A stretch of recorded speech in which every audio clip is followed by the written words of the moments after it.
The story begins with an introduction to an extraordinary human hero who, decades earlier, achieved a glorious feat by defeating the Demon King and saving the world from impending doom. Now that the hero has passed away, a solemn memorial ceremony is being held with great pomp, during which a representative steps up to the podium and expresses deep thanks to all the guests for taking the time to attend. The master of ceremonies calls for all members of the late hero's family to enter the hall, and their appearance reveals a very unusual group of heirs. They all possess mixed non-human bloodlines rather than being pure humans. Among them, a young man of half-elf blood named Jill wears a smug smile, foreshadowing a dramatic inheritance dispute about to unfold. The first episode, titled The Ceremony Day, officially begins in the solemn council chamber of the cathedral, where the family's strange members sit around a long table decorated with black roses. They remain absolutely silent, awaiting the next proceedings of the ceremony, despite a tense atmosphere marked by unusual features around them, from ancient tattoos and demon horns to gigantic tentacles. The scene shifts to the capital Halpin of the vast kingdom of Tove, home to a bustling entertainment district called Nodal. This area is filled with lively shops and nighttime amusements, and the half-elf Jill unexpectedly appears here, strolling leisurely through alleys alive with music and laughter. Passers-by quickly notice Jill's presence and start whispering about him, finding it strange that he looks cheerful and happy while wearing formal black mourning attire. Despite the murmured judgments around him, Jill is visibly excited. He raises his glass and declares that today is the best day of his life. Jill enters an upscale tavern and drinks heavily with the bunny-eared waitresses, repeatedly urging them to refill his glass so they can celebrate, claiming he will drink himself to death to enjoy the moment. When the girls praise his generosity and ask if he's just landed a good job, Jill laughs and denies it, saying that as a half-elf he has a lifespan of 500 years and thus doesn't want a busy, toil-filled life. Jill's decadent revelry is abruptly cut short when burly bouncers suddenly chain him in iron shackles, and then the tavern madam appears in an authoritative manner to accuse him of a long-accumulated debt. She announces that his total debt, principal and interest, has reached 10 million gold, and threatens to make Jill pay with his body, causing him to cry out in panic. In that critical moment, Jill urgently asks for a delay and pulls a sealed letter with a formal wax seal from his inner pocket to show the madam, explaining that it is the legal will of his recently deceased father. At first the madam is skeptical, thinking the inheritance can't be worth much, but upon inspecting the seal and cipher on the envelope, she is stunned to recognize the hero's true identity, while Jill smiles smugly. After verifying his lineage and resolving the matter, Jill is unshackled and nonchalantly boards a luxurious carriage to leave. Before departing, he tells the tavern to keep charging today's tab to his old account. Now the detailed contents of the will, written in an ancient cipher, begin to be revealed in a narrative caption, confirming that the entire vast estate of the deceased will be fully transferred to his only son, Jill Kiss.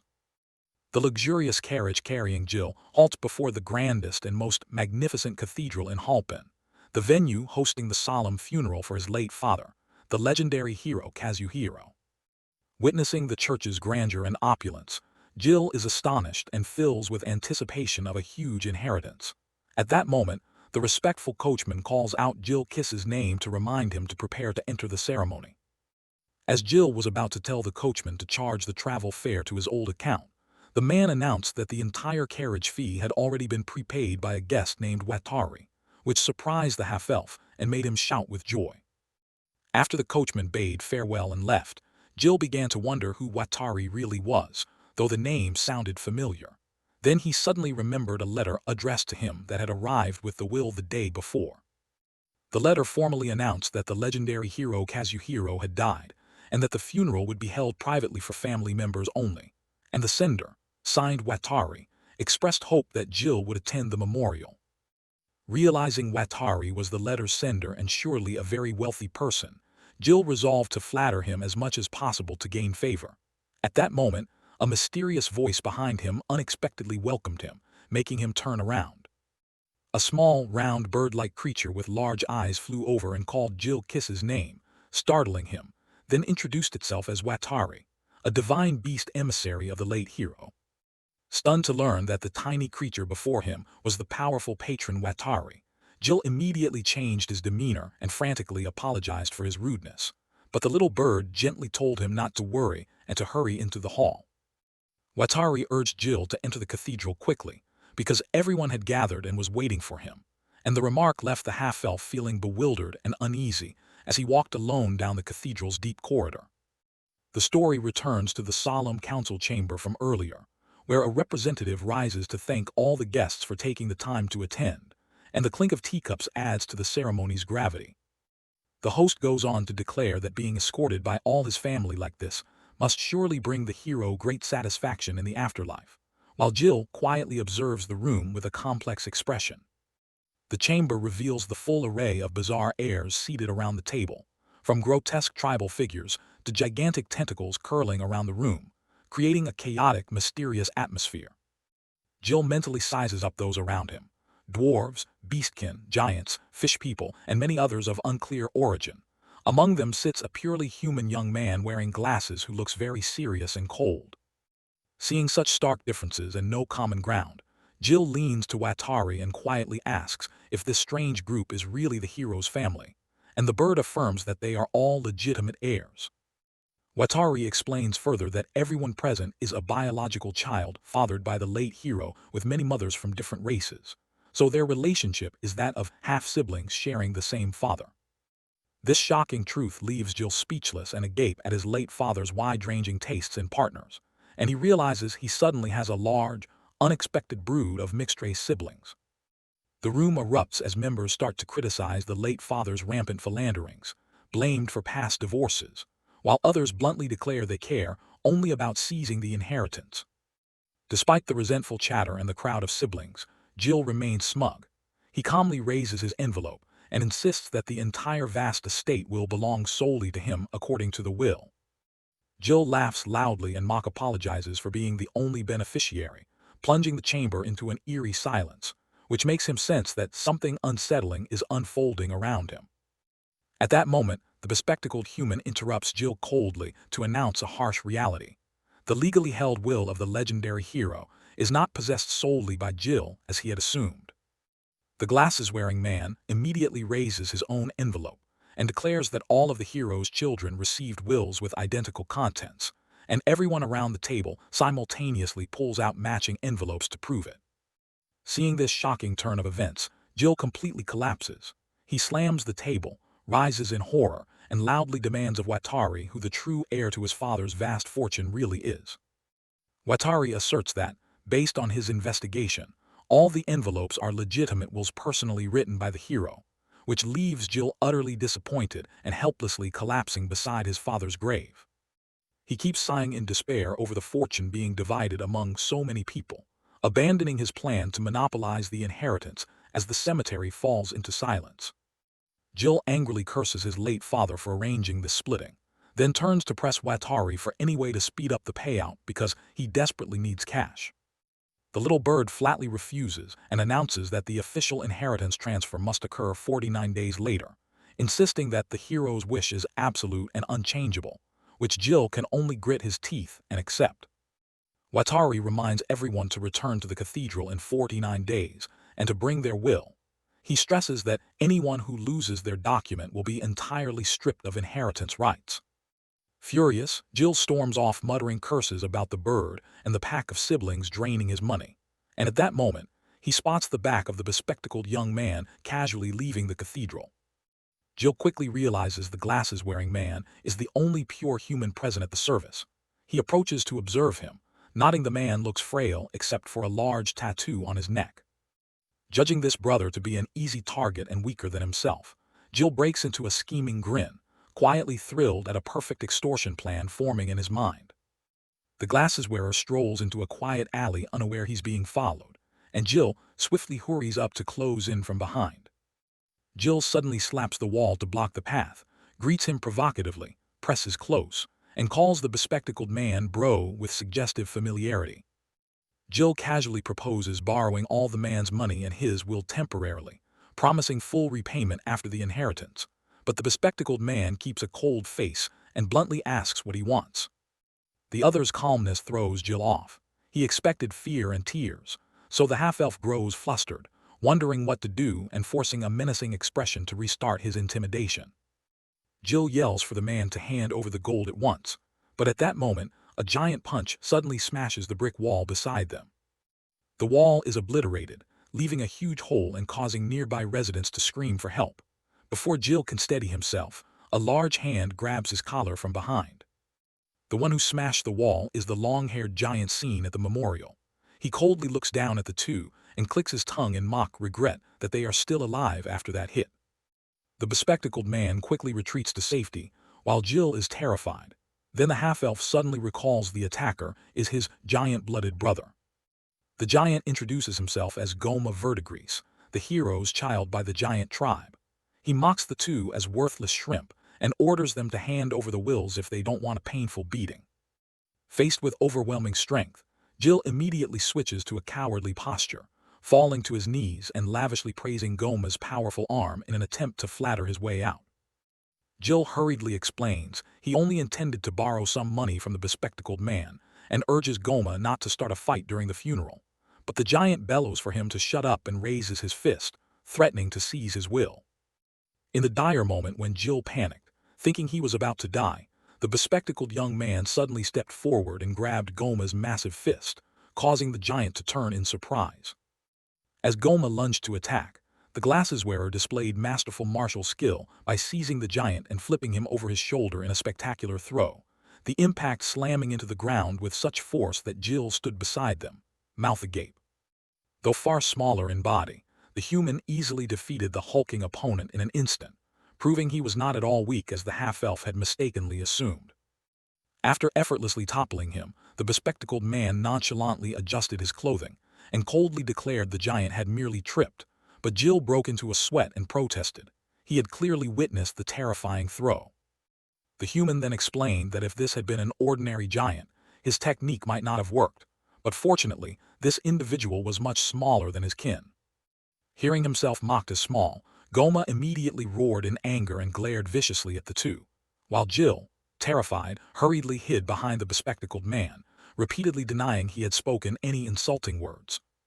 The giant then bitterly explained that because he carried the hero's human blood, he had always been mocked by the giant tribe as a weak child, and he harbored deep resentment toward his own origins. Goma shouted that the fewer heirs there were, the larger his share would be, allowing him to take revenge on those who had scorned him. Then he leapt up fiercely and charged at them with a full-force attack.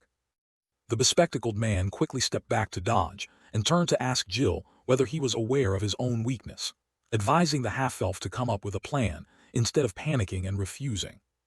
He then closed in and easily pinned the giant to the ground by driving his knee into Goma's back, causing Goma intense pain and confusion as he wondered why his body could no longer move. Witnessing the unbelievable scene, Jill poked his head out from the corner to ask whether the human brother was using magic, but the bespectacled man immediately denied having any supernatural abilities. He insisted he was just a normal human who, knowing his frailty, relied on technique to compensate, an explanation that left Jill suspicious because the power he displayed seemed unreal for an ordinary person. The man then reached into Goma's clothing to search and coldly remarked that the giant's idea of reducing the number of heirs to increase his share was actually a brilliant notion. The bespectacled man decisively pulled the wax-sealed will from Goma and declared he would confiscate it, leaving the giant horrified to realize his inheritance was being taken, while Jill stood rooted, staring. Recognizing the gravity of the situation, Goma immediately lowered his voice and begged the human to return the paper, continuously apologizing and swearing he would never attack them again. Despite Goma's pitiful pleas, Jill suddenly broke into a cruel smile, struck a match, and without hesitation threw the burning flame onto the confiscated will, leaving the giant staring in despair. As the fire quickly consumed the document, the half-elf spoke smugly to lecture Goma, asserting that in power struggles the strongest is not always the final victor. The bespectacled man coldly finished Jill's thought with a ruthless assertion. The true winners in this fight for inheritance must be those with bottomless greed who spare no means. They both stood looking down at the utterly crushed giant on the ground with satisfied expressions, as the important will burn to ashes, officially stripping Goma of his legal inheritance rights. Seeing the will that held all his hopes for a new life turn to smoke, Goma wailed in agony, but his despair quickly morphed into seething rage that made the giant lose all reason. He sprang up madly and lunged straight at Jill with eyes full of malice and murderous intent, screaming to kill the one who burned his will, which terrified the half-elf into a pitiful shriek. As Goma crazily charged in, his vision suddenly flipped, and moments later the giant inexplicably collapsed face first onto the ground. The sudden fall made a loud crash that sent dust billowing, while Jill, standing not far off, simply stared at the unconscious giant at his feet. Witnessing the unbelievable scene, Jill covered his mouth in shock, unable to believe his eyes, while the bespectacled man remained cold-faced, watching the giant topple as a white feather fell into a pool of blood. Watari the bird suddenly reappeared before them and announced that the loser must obediently leave the stage, startling both Jill and the bespectacled man. Immediately after Watari spoke, a wooden coffin bound with countless iron chains plummeted from the sky and instantly clamped over Goma's body, imprisoning him completely inside. Seeing the bizarre sight, the bespectacled man immediately stepped back and took a fighting stance, but Watari reassured them it meant no harm. It had come only to collect the defeated. Watari perched on the coffin lid and remarked with casual amazement that he'd luckily found a casket the right size for Goma, while Jill turned to the bespectacled man to ask what their late father actually wanted them to do in this contest. The bespectacled man replied that the hero didn't require them to perform any special tasks during the 49 days of mourning, and Watari confirmed that all they had to do was wear mourning clothes and pray for him. The giant coffin containing Goma slowly sank into the ground as if being swallowed by a black hole, and the surroundings grew dark and silent as the others watched. Watari continued in a chilling tone, asserting that fools whose greed led to failure like Goma were utterly unworthy to be children of the hero Kazuhiro. The coffin's form vanished from the earth without a trace, and Jill and the bespectacled man stood stunned together, silently taking in the beast, threatening warning from their father. Watari's voice echoed on to finish the harsh decree, bluntly pronouncing that those stripped of inheritance rights would be erased from the world forever. The scene cut across everyday activities of other mixed-blood folk scattered about, the axe-wielding dwarf strolling the street, a nun smoking, and a monster clutching massive tentacles. Watari's final injunction was relayed to all heirs. For the remaining 48 days, no one may leave the capital, and they must observe the mourning period with great caution. The bespectacled man coldly glanced over the situation and mocked that asking greedy people to behave was impossible, while Jill behind him broke into a nervous sweat at his own nature. The scene shifted to other siblings secretly acting at night with their own plots, marking the opening of a muddy, lust-filled war for the hero family's inheritance. Night fell over the vast capital in silence as the clock tower's bell tolled long, and Watari perched on a wall ledge, surveying the bustling city below. The little bird muttered to himself, nodding that another inheritance dispute had already erupted on the very first day, as the image of a dragon circling the night sky reflected clearly in a giant eye. The illustrated cover for Volume 2 appears with the title Night Sky, depicting the bespectacled young man standing with his back turned, rolling up his sleeve, while Jill sits slumped on the ground, exhausted and dejected. Behind them looms a giant dragon eye, its sharp pupil glowing as it watches every movement, accompanied by the caption that night is growing ever deeper and another troublesome child is about to appear. The bespectacled man suddenly wakes in the middle of the night in a shabby boarding room and sits on the bed in a daze, then moves to the window to look out after sensing something unusual outside. Below on the streets chaos reigns as countless citizens shout in terror and flee in panic to escape some enormous danger in the sky. The noise outside wakes Jill, who has been sleeping on the same bed, and he grumbles in annoyance while the human calmly turns back and cheerfully says good morning despite the pitch-black night. The half-elf rouses groggily and immediately realizes his human brother is standing in the room, leaving him bewildered as he calls out brother, in confusion. Furious, Jill demands how the other man got in, and the bespectacled man nonchalantly explains the innkeeper handed him the key, making the half-elf wince at the lax standards of the cheap lodging. It turns out the innkeeper gladly gave the key when he saw a human and an imp claiming to be brothers, allowing the bespectacled man to slip in, and Jill immediately presses him on the real purpose of this sudden visit. On guard and suspecting the man came to tear up his will, Jill braces himself. Then their real names are revealed. Hajam Scion's human and Jill kiss, half-imp. Hajam immediately denies it, explaining he dares not sleep alone after the horrors of yesterday and reasoning that those who prey on the weak, like the giant Goma, would surely come for him, so he came here to hide. Angry, Jill grabs Hajam by the collar to mock that he wants the dear brother to protect him, but then yells that they aren't blood-related and only met yesterday. Though Jill keeps denying it, Hajam remains calm and insists hiding in the room isn't safe, then tells the half-elf to look out the window and see for himself. When they look out, a shocking sight meets them. A colossal creature soaring in the sky, a dragon of vast size, covered in dense scales with a tail full of sharp barbs. The giant dragon slowly glides across the night sky, covering the bustling residential district of the capital Halpin, its presence exerting a terrifying pressure and casting shadows over the streets below. At the sight of the legendary beast, Jill breaks into a cold sweat and gasps, shouting that it's a dragon, while Hajime remains behind him with an unchanged, cold expression as he watches. The ferocious dragon bares fangs and slashes its claws, letting out dreadful growls atop the city's rooftops, creating an ominous scene that heralds a catastrophic disaster about to befall the innocent populace. The crowd below tramples over one another in desperate flight, panicking and wondering why a dragon thought extinct has suddenly appeared, while the monster from above narrows its fearsome eye to look down at them. Seeing the dire situation, Jill urgently urges Hajam to flee with him, but at that moment the giant dragon suddenly opens its enormous mouth to prepare a devastating attack. The dragon begins gathering a blinding beam of energy in its mouth, making Jill and Hajam feel doom is imminent as everything around holds its breath for the destructive breath to fall. At the life-or-death moment when the dragon was about to unleash its attack, a flock of white birds suddenly swooped straight into its snout, making the tip of the creature's nose itch fiercely.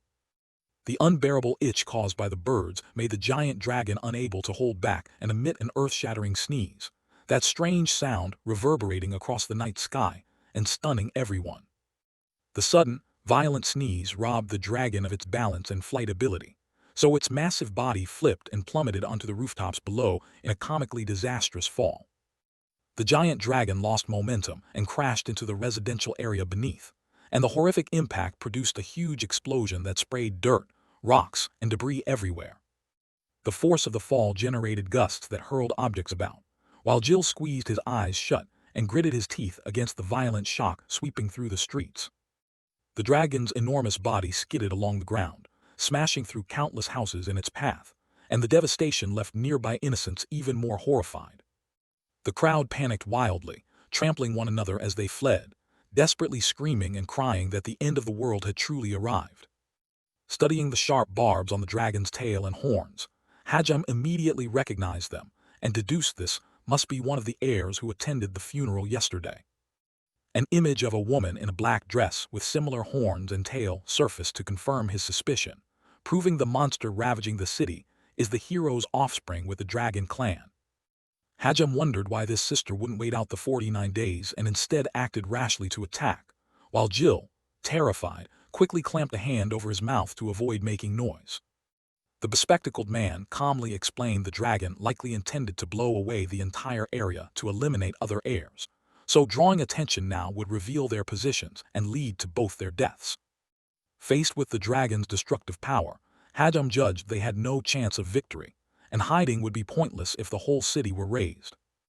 Though the situation seemed utterly desperate with no escape, the human kept a resolute gaze and coldly declared he would not allow himself to die here. Hearing that grim reasoning, Jill grit his teeth and decided to abandon Hajam and flee, quickly turning his back to find a way to save his own life. But before he could run, the half-imp was astonished to see Hajam's strange action. Instead of retreating, the bespectacled man calmly pushed against the panicked flow and moved forward. Hajam quickly approached a group of adventurers mixed into the fleeing crowd, called them over, and demanded they stand and defeat the dragon at once. One male adventurer recoiled in alarm and loudly refused, angrily arguing that asking them to stay and face a dragon was insane and unreasonable. The adventurer continued to complain that his party was used to hunting imps in the countryside, and that coming to the city was a mistake, but Hajam ignored the protests and decisively snatched the heavy sword from his shoulder. The swift weapon grab stunned both the sword's owner and those around him, while Hajim coldly hoisted the blade and left without offering any explanation. After seizing the weapon, Hajim swung with all his might at the rope, securing the massive bronze bell hanging from the high tower. The precise cut severed the rope, sending the heavy bell plummeting onto the wooden lever below and creating a tremendous shock that slammed the pulley system together. The violent collision released a piercing, ear-splitting clang, and the enormous sound made all the nearby citizens, including Jill, wince in pain and clamp their hands over their ears. The deafening noise not only affected the panicked crowd, but also successfully drew the attention of the enraged dragon, causing the beast to swivel its keen eye directly toward the bell that had just rung. The giant dragon ravaging the neighborhood froze and turned its head downward to wonder what the piercing sound was, while Hajim had quietly climbed onto it at some point and realized the creature couldn't see him from this angle. The bespectacled young man showed no fear of the dragon's massive form and remained composed as he moved along the neck covered in sharp scales toward the creature's blind spot to execute his approach. Hajim suddenly swung up right in front of the giant eye and casually greeted the dragon, immediately addressing the terrifying creature as sibling to imply a blood relation between them. The sudden appearance of a tiny human before its gaze caused the dragon to hesitate, while the bespectacled man kept a cold composure as he directly faced the monster terrorizing the capital. As the dragon blinked and asked who dared stand before it, Hajim gently reminded it they had sat beside each other at yesterday's funeral, which made the giant realize he was indeed one of its half-siblings. Hajim sighed and explained that dragon-blooded individuals looked so different that he hadn't recognized her at first, while the refugees below began pointing up at the sky in confusion. The dragon roared angrily to correct its name, Miss Hula Azendra, and declared she was the hero's offspring with the dragon clan, while the people below were shocked to see a human standing atop the beast and mistook him for a mage. At the same time, Jill was stunned to realize the supposedly weak brother had flown up into the sky, sweating in shock and becoming even more convinced that Hajim was hiding a tremendous magical power. While Jill miserably clamped his ears shut, his half-imp hearing unable to tolerate the shrill noise, Hajim above continued trying to maintain a conversation with his giant sister. The bespectacled man seriously surmised there must be some special reason Miss Hula craved the enormous inheritance so uncontrollably, and this pointed remark succeeded in calming the dragon enough to listen. Miss Hula began to pour out that she wanted to use the money to buy lots of new clothes and cosmetics to become cuter, a ridiculous motive that left Hajim gaping in astonishment beyond his imagination. The female dragon sadly recounted that her beloved mother used to constantly praise her for being adorable, yet in the end the mother cruelly abandoned her and vanished without a trace. Miss Hula naively reasoned that her mother left because she had grown up and no longer looked cute, so she was determined to win the inheritance to buy glamorous dresses and makeup. In Miss Hula's imagination, she pictured a beautiful young woman in sparkling ball gowns and countless expensive accessories, proving her desire to beautify herself was an innocent, childlike wish. The giant dragon, tears welling, hoped that if she became truly beautiful with costly jewelry her missing mother would surely return, and this pitiful truth made Hajim think his hulking sister was actually just a well-behaved child. On the ground, Jill kept sneezing from the dust stirred by the shock, while Hajim silently absorbed the story after understanding the deeper cause behind Miss Hula's frenzied destruction. Though he sympathized with Miss Hula's pain, Hajim coldly shattered her illusion by bluntly denying that the mother would return no matter how beautiful she became, and the harsh truth immediately threw the dragon into a state of extreme agitation by striking her sore spot. Miss Hula roared angrily, accusing Hajim of spouting that cruel truth, then opened her maw to gather energy to destroy the world, making the human sweat as he realized ordinary human reasoning could not be applied to this creature. The crowd below once again plunged into utter panic as they saw the savage dragon preparing to unleash a destructive breath to incinerate the entire capital, while a massive, blazing energy sphere swelled brightly before it. However, instead of fleeing, the bespectacled young man casually tore off his shirt to reveal a body covered in strange tattoos, then confidently offered to help Miss Hula become cuter by using her own logic to solve the problem. The tense atmosphere suddenly dissipated when the giant dragon abruptly stopped its rampage and hovered in midair with countless hearts fluttering around it, leaving the citizens below dumbfounded and breathing a sigh of relief. Watching the brutal monster inexplicably turn docile, Jill stood at a distance in amazement, endlessly wondering what powerful trick the human had used to so easily subdue the dragon. It turned out Hajam's secret to defeating the dragon was simple. He used a cloth to carefully wipe the scales on its back, and this tender action made the giant creature moan with delight from the sheer comfort. The bespectacled young man nonchalantly explained he was merely cleaning the dirt from the dragon's body, while Miss Hula closed her eyes in enjoyment and revealed that her late mother used to clean her scales like this so she'd look pretty. Hajam's gentle care touched a deep memory within Miss Hula, stirring emotions and recalling the warm, loving embrace her mother once gave her as a child. In the giant's mind, an image gradually formed of a human-shaped young woman with horns and a dragon's tail, apparently the true appearance of Miss Hula hidden beneath that monstrous shell. Exploiting that psychological weakness, Hajam made an enticing offer. If she stopped attacking the city and became his ally, he would wipe her scales every day, and the giant dragon immediately vanished in a blinding flash of light. Moments later, Miss Hula transformed into a petite, extremely lovely girl and threw her arms around the bespectacled young man with a face full of happiness, officially accepting the peace agreement and ending her rampage. The people below, unaware of the true bargain, only saw the dragon disappear and erupted into cheers, unanimously hailing Hajam as the reincarnated legendary hero who had just slain the monster to save the city. The excited crowd demanded a grand celebration to reward the new hero, while Jill watched from afar, sweating as he realized all these events had been calculated by the cunning human. To help Hajam escape the mob's clutches, Jill quickly shouted that the hero and the dragon had flown toward the castle, and the lie worked immediately as the entire populace believed it and raced off in that direction. The crowd's diversion left the once bustling district suddenly quiet and deserted, revealing only the heaps of ruins left by the dragon's earlier devastation. After the crowd had dispersed, Jill strolled over to an apple cart and called for Hajam, who was hiding inside with his dragon sister Miss Hula clinging to him tightly. The half-imp smiled smugly as he stepped forward to inquire and praise the man's cleverness for taming the dragon as expected, while Hajam could only respond with a weary, helpless look at Miss Hula's clinginess. Seeing the area was still unsafe, Jill advised Hajam they should flee quickly together, adding sarcastically that if the other wanted to be the new hero, he could stay. He himself had no interest. Hajam agreed to the escape plan, so the group decided to use the apple cart as a disguise to quietly leave the ruined district, while a distant smoking volcano hinted that troubles were far from over. The scene suddenly shifted to a mysterious figure with animal ears and a tail perched on a windowsill, the beastman casually juggling sharp throwing darts with a sly, scheming smile. The beastman muttered sarcastically that Jill and Hajam's group didn't actually understand this war, and he dropped an insinuating claim that they had no idea of the true value of the enormous inheritance the hero left behind. The final page of the volume displayed an impressive illustration marking the start of Chapter 3, titled Ruins, depicting Jill leaning close to Hajam's ear to whisper, while the two sat together on a luxurious armchair.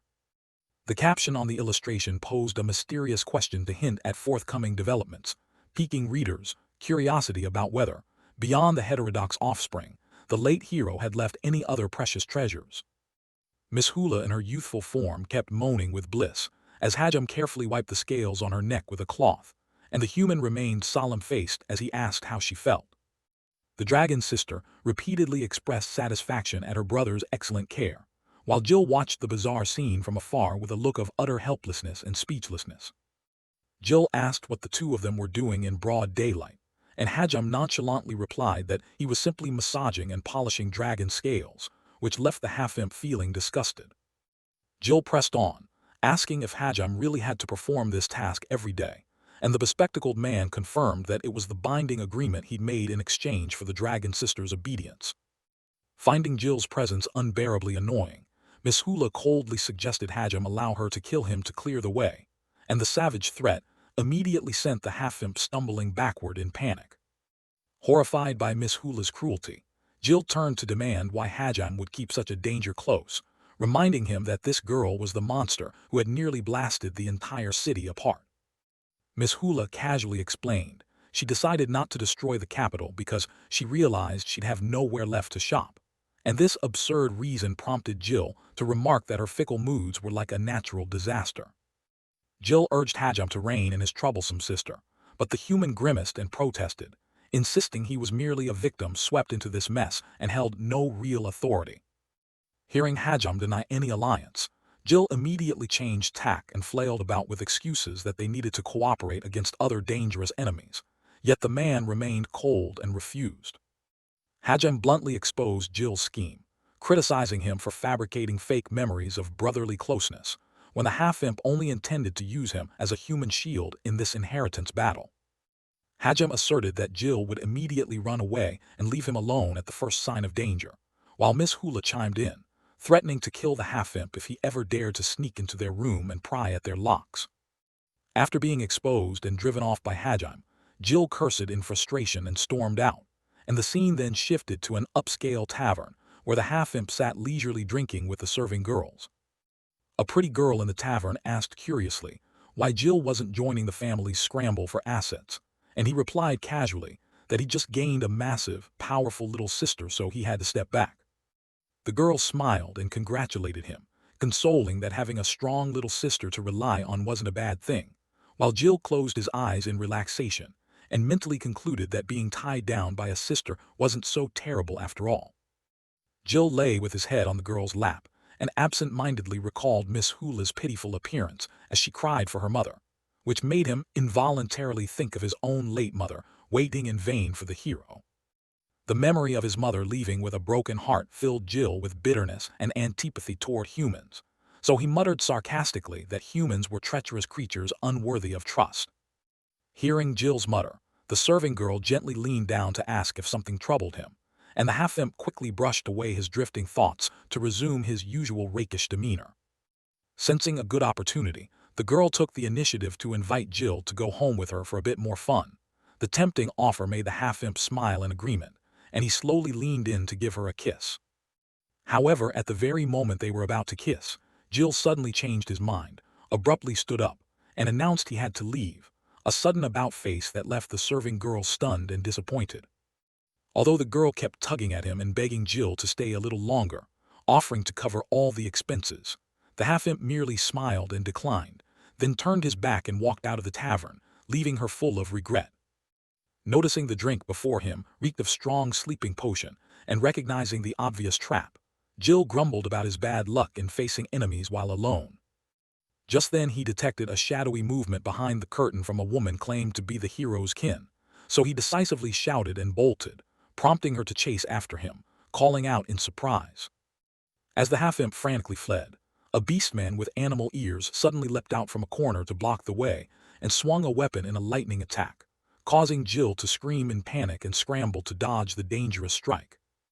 But immediately after that spectacular evasive move, before he could steady himself, the woman who had chased him lunged from behind and grabbed him with both arms, fully restraining him. The woman loudly declared she had captured Jill and kept urging her accomplice to quickly stab him with a weapon, so she could collect the reward and settle a dangerous debt that day, despite his frantic screams of protest. The beastman holding 3 sharp darts agreed and revealed his identity via an introduction board as Krebs, the hybrid son of the legendary hero and the beast tribe. Kuro decisively hurled the sharp darts forward haphazardly, one blade slicing so close to the woman's eye that she cried out in shock. Sensing the imminent deadly danger, Jill threw his full weight around the woman and bolted to evade, causing all the dangerous projectiles to embed themselves in the wooden wall behind them.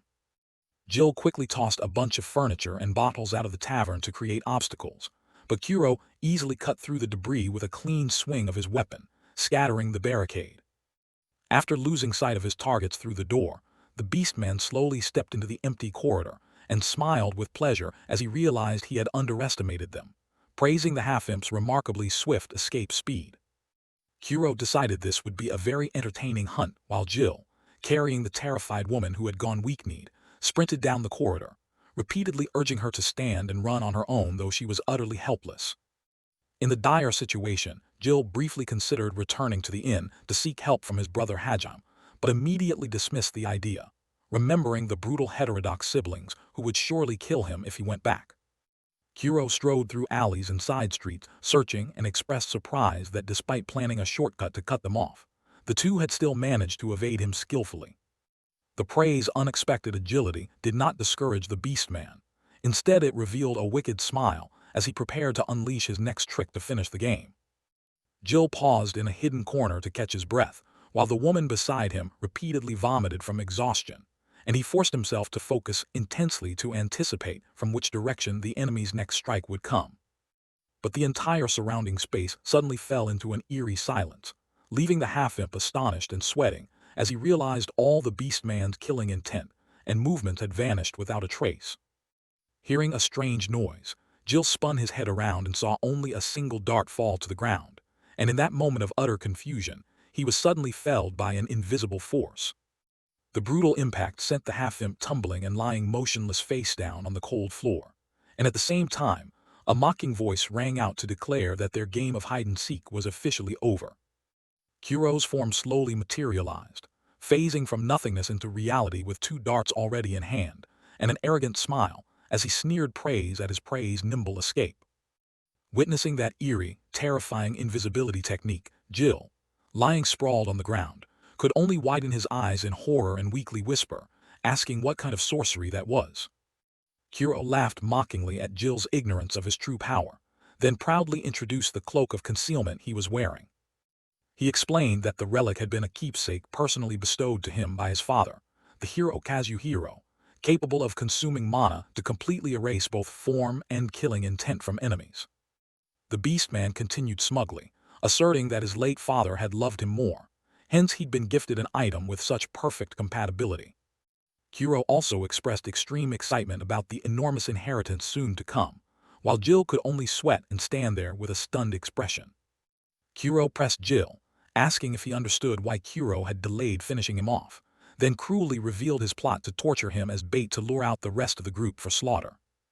But the half-imp angrily cut him off, declaring he no longer cared about the inheritance since it was worthless if it meant slaughtering your own family. Enraged by Jill's defense of family, Kuro acted brutally, seizing Jill by the hair and slamming his head onto the tiled floor. He savagely insulted him, saying a worthless nobody who inherits nothing has no right to act superior, leaving the half-imp to endure in silence with blood on his brow. Just as Kuro was gloating, the earlier woman suddenly sneaked up from behind and swung a large wooden plank with all her might at his shoulder to rescue the half-imp. But the Beastman was completely unfazed by the blow and coldly turned to ask what she thought she was doing, if she was deliberately seeking death. The situation took a sudden turn when the woman clutched her head and screamed in agony as a mysterious voice echoed relentlessly, assaulting her mind, making her cry out in pain as if her legs were rotting, which then quickly dissolved into a grotesque pool of black liquid before Kuro's bewildered eyes. While Kuro was distracted and assumed the woman was under some hallucinogen's effect, Jill seized the golden opportunity. He decisively drew a sharp dart and drove it with all his strength into the Beastman's biceps, catching him completely off guard with no time to react. Although wounded and forced to clutch his bleeding arm as he stepped back, Kuro immediately erupted in fury and, like lightning, lunged to strangle Jill. He roared madly, demanding to know what Jill thought he was doing, asserting that a lowly, worthless scum like him must never be allowed such dangerous resistance. Choked nearly to death and coughing up blood, Jill inwardly thought he might die there, but at least had succeeded in buying time. Kuro, having lost all patience, declared Jill presumptuous and ordered him to die, then coldly raised his weapon to finally end his life. At that hair-raising moment, a powerful kick suddenly struck Kuro's face and sent the Beastman flying down the corridor. This freed Jill from death's grip so he could clutch his throat and gasp, and he was astonished to see Hajum's protective silhouette and familiar tattoo standing there. Seeing Hajum's sudden last-minute rescue, Jill looked shocked and kept asking how he had managed to find this place. Hearing the half-imp's bewildered question, Hajum nonchalantly adjusted his glasses and coldly asked back whether the man was completely unaware of his own actions. Kuro was both shocked and furious to see a stranger suddenly interfere with his hunt, and he roared, demanding to know when the half-imp had called for reinforcements. While Jill stammered a denial, Hajum immediately explained that he always knew Jill's location, thanks to a continuous sonic signal being emitted from the man's own brain. The scene then shifted to about 30 minutes earlier in the lodging room, when Hajum was seriously interrogating Miss Hula about whether she had revealed the contract's secret to anyone. The moment his dragon sister denied it, Hajam's brain was suddenly bombarded by a violent sonic wave accompanied by Jill's ear-splitting, anguished screams. Realizing Jill's painful screams were being transmitted one way directly into his head and causing unbearable discomfort, Hajam guessed the bizarre sound would never stop until Jill was rescued. So he quickly went to the table, carefully studied the capital's map to pinpoint the dead-end alley where the half-imp was trapped, and set out to rescue him despite the nuisance. Back in the present, Hajam coldly declared he had come only because he no longer wanted to be bothered by Jill's noise. This statement astonished Kuro, who assumed Jill could use advanced communication magic, while Jill himself was equally bewildered, thinking he had just unleashed a supernatural power. After Hajam explained that it was natural for a magic-rich elven descendant to accidentally trigger such energy, Jill scratched his head and protested that no one had ever taught him anything since childhood. Meanwhile, Kuro quickly regained his confidence, drew his sharp weapon, and prepared to attack, judging that the supposed reinforcement was merely a human, the weakest race in the world. Just as the beastman lunged to deliver the finishing blow, Hajam swiftly hurled a handful of pungent spice powder into his face, irritating his nostrils and sending him crashing to the ground in agonized cries. The bespectacled young man calmly declared he always prepared counters to an enemy's weaknesses, then taunted Kuro to try getting up and fighting back. Seeing Kuro rendered utterly combat ineffective, Jill darted forward, snatched the legal will protruding from the beastman's jacket, and joyfully proclaimed that victory finally belonged to them. But in that ecstatic moment for the half-imp, Hajam casually reached out and snatched the important envelope with lightning speed, leaving him dumbfounded. The unexpected seizure of the prize by his ally left Jill stunned and utterly crushed, unable to understand Hajam's true motive. Meanwhile, Kuro on the ground laughed maniacally to mock Jill's foolishness for not decisively tearing the letter, and insisted rescuing a worthless parasite was Hajam's fatal mistake. Despite Jill's bewildered calls and pleas for an explanation, Hajam kept a stone-cold expression and offered only a brief apology toward the beastman. Then the bespectacled youth resolutely tore Kuro into pieces with both hands before the shocked onlookers, officially stripping him of his inheritance. Kuro was utterly aghast and wept in disbelief as he watched his legal will torn to shreds, angrily shouting to ask if Hajam understood the terrible consequences he had caused. But the bespectacled young man only smiled coldly and urged the beastman to run with all his strength, because the hero's divine beast emissary was about to arrive to burn and erase the loser's life completely. Watching Kuro panic, wail, and flee the alley, Jill turned to call out but suddenly noticed Hajam stagger to his knees, clutching his head from the heavy shock of the sonic attack. When Hajam frowned and warned him not to raise his voice because the sound was striking straight into his brain and causing pain, the half-imp awkwardly apologized, while the human slowly released his hands to check his body. Hajam suddenly brought his tattooed hand close to Jill's face, startling him. Then the bespectacled young man directly revealed that his real reason for joining the fight was not money, but a special relic of his late father. He smiled mysteriously and called Jill by name, demanding that the half-imp lend him his full strength to achieve that ultimate goal. The bespectacled youth showed a ruthless gleam, and confidently declared that the two of them would seize the treasured relic together, the highest-grade artifact called the Huanquin Staff. Leaving Jill speechless and staring wide-eyed in horror at the boundless greed, and the human brothers' unimaginably insane plan. As foretold, a wooden coffin wrapped in iron chains suddenly fell and swallowed the beastman Kuro's body whole. And the narration officially confirmed Kuro had been erased from the game, leaving only 11 surviving heirs of mixed blood within the hero's family. Episode 4, titled Rebirth, opened with a lavish illustration of his half-dragon sister, Miss Hula, in the guise of a noble young lady. She sat leisurely sipping tea and holding a long pipe as the mysterious narration posed big questions about the whereabouts and true power of the Huanquin Staff. The story shifted to 3 days after the funeral, when the group sat eating at a bustling tavern in the capital to recover their strength. Watching Miss Hula nonchalantly devour an enormous pile of food, stacked into towering plates while insisting she was dieting, and had only ordered a small portion, leaving Jill sweating and gaping in astonishment at the dragonkind's absurd appetite. When the server explained that Miss Hula's appetite today was actually much smaller than usual, Jill could only sigh in exasperation. Then Hajam asserted that the costly provisions were well worth it because the dragon clan's destructive power was a strategic asset in the inheritance war, and urged everyone to keep eating. Seeing Hajam eat as if nothing had happened made Jill deeply irritated, and wonder why he alone felt lost and bewildered after the horrific events of yesterday. The half-imp's mind involuntarily replayed the moment Hajam had pressed him against the lodging wall to probe his opinion, while reiterating his cryptic claim about the existence of that mysterious relic. The narration then revealed details of the relic. The Huanquan staff was crafted from the trunk of an ancient divine tree, revered and protected by the primeval elven race. It was the ultimate weapon with the sole power in the world to resurrect the dead from the netherworld back to the living, shocking Jill, as he realized Hajam's true ambition was to bring someone back to life. Hajam insisted that even a fool could understand the staff's value is beyond monetary measure, and under the current rules they could seize it by force rather than rely on luck. He coldly added that no matter how many people died fighting over the inheritance, the staff's power of resurrection would erase all consequences, leaving Jill stunned. Hajam turned and walked away, declaring that once he achieved the ultimate goal, he would still give Jill a fair share of the inheritance, because their late father had left many other relics. The half-imp silently propped his chin, and watched the human brother's retreating figure with a complex look, as the scene slid back to the busy eatery.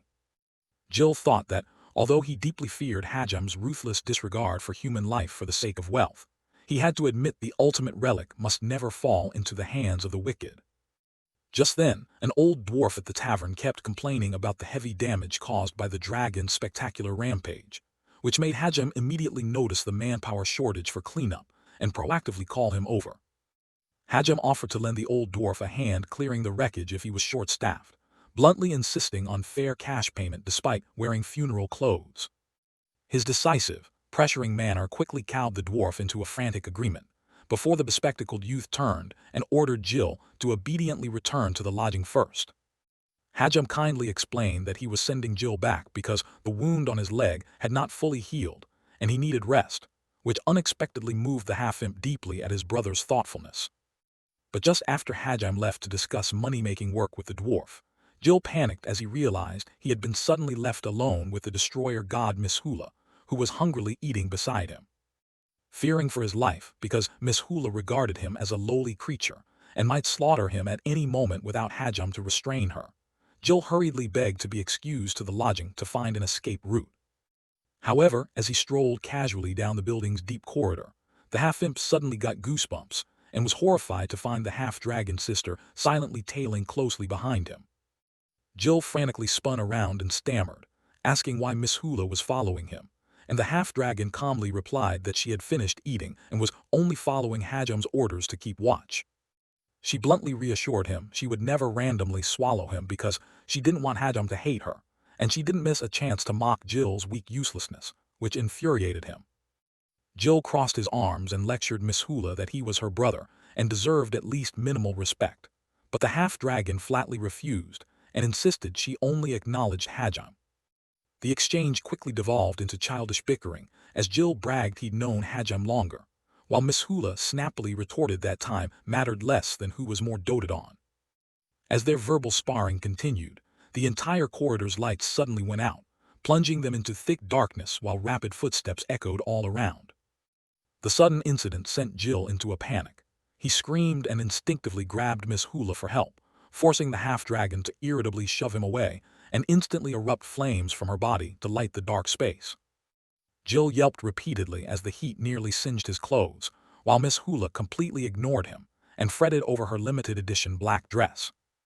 After skillfully directing the fire toward the tip of her dragon tail to provide just enough light to safely show the way, the half-dragon received Jill's awed praise for her masterful control of supernatural power. Jill wondered in confusion why it was clearly daytime, yet the surroundings had turned pitch dark. At the same time, they both heard odd rustling sounds repeatedly coming from a shadowy corner of the corridor. Though the half-imp didn't want to approach to check, a broom beside a bucket suddenly burst into flames, forcing him to pick it up as a torch and immediately brace for the impending danger.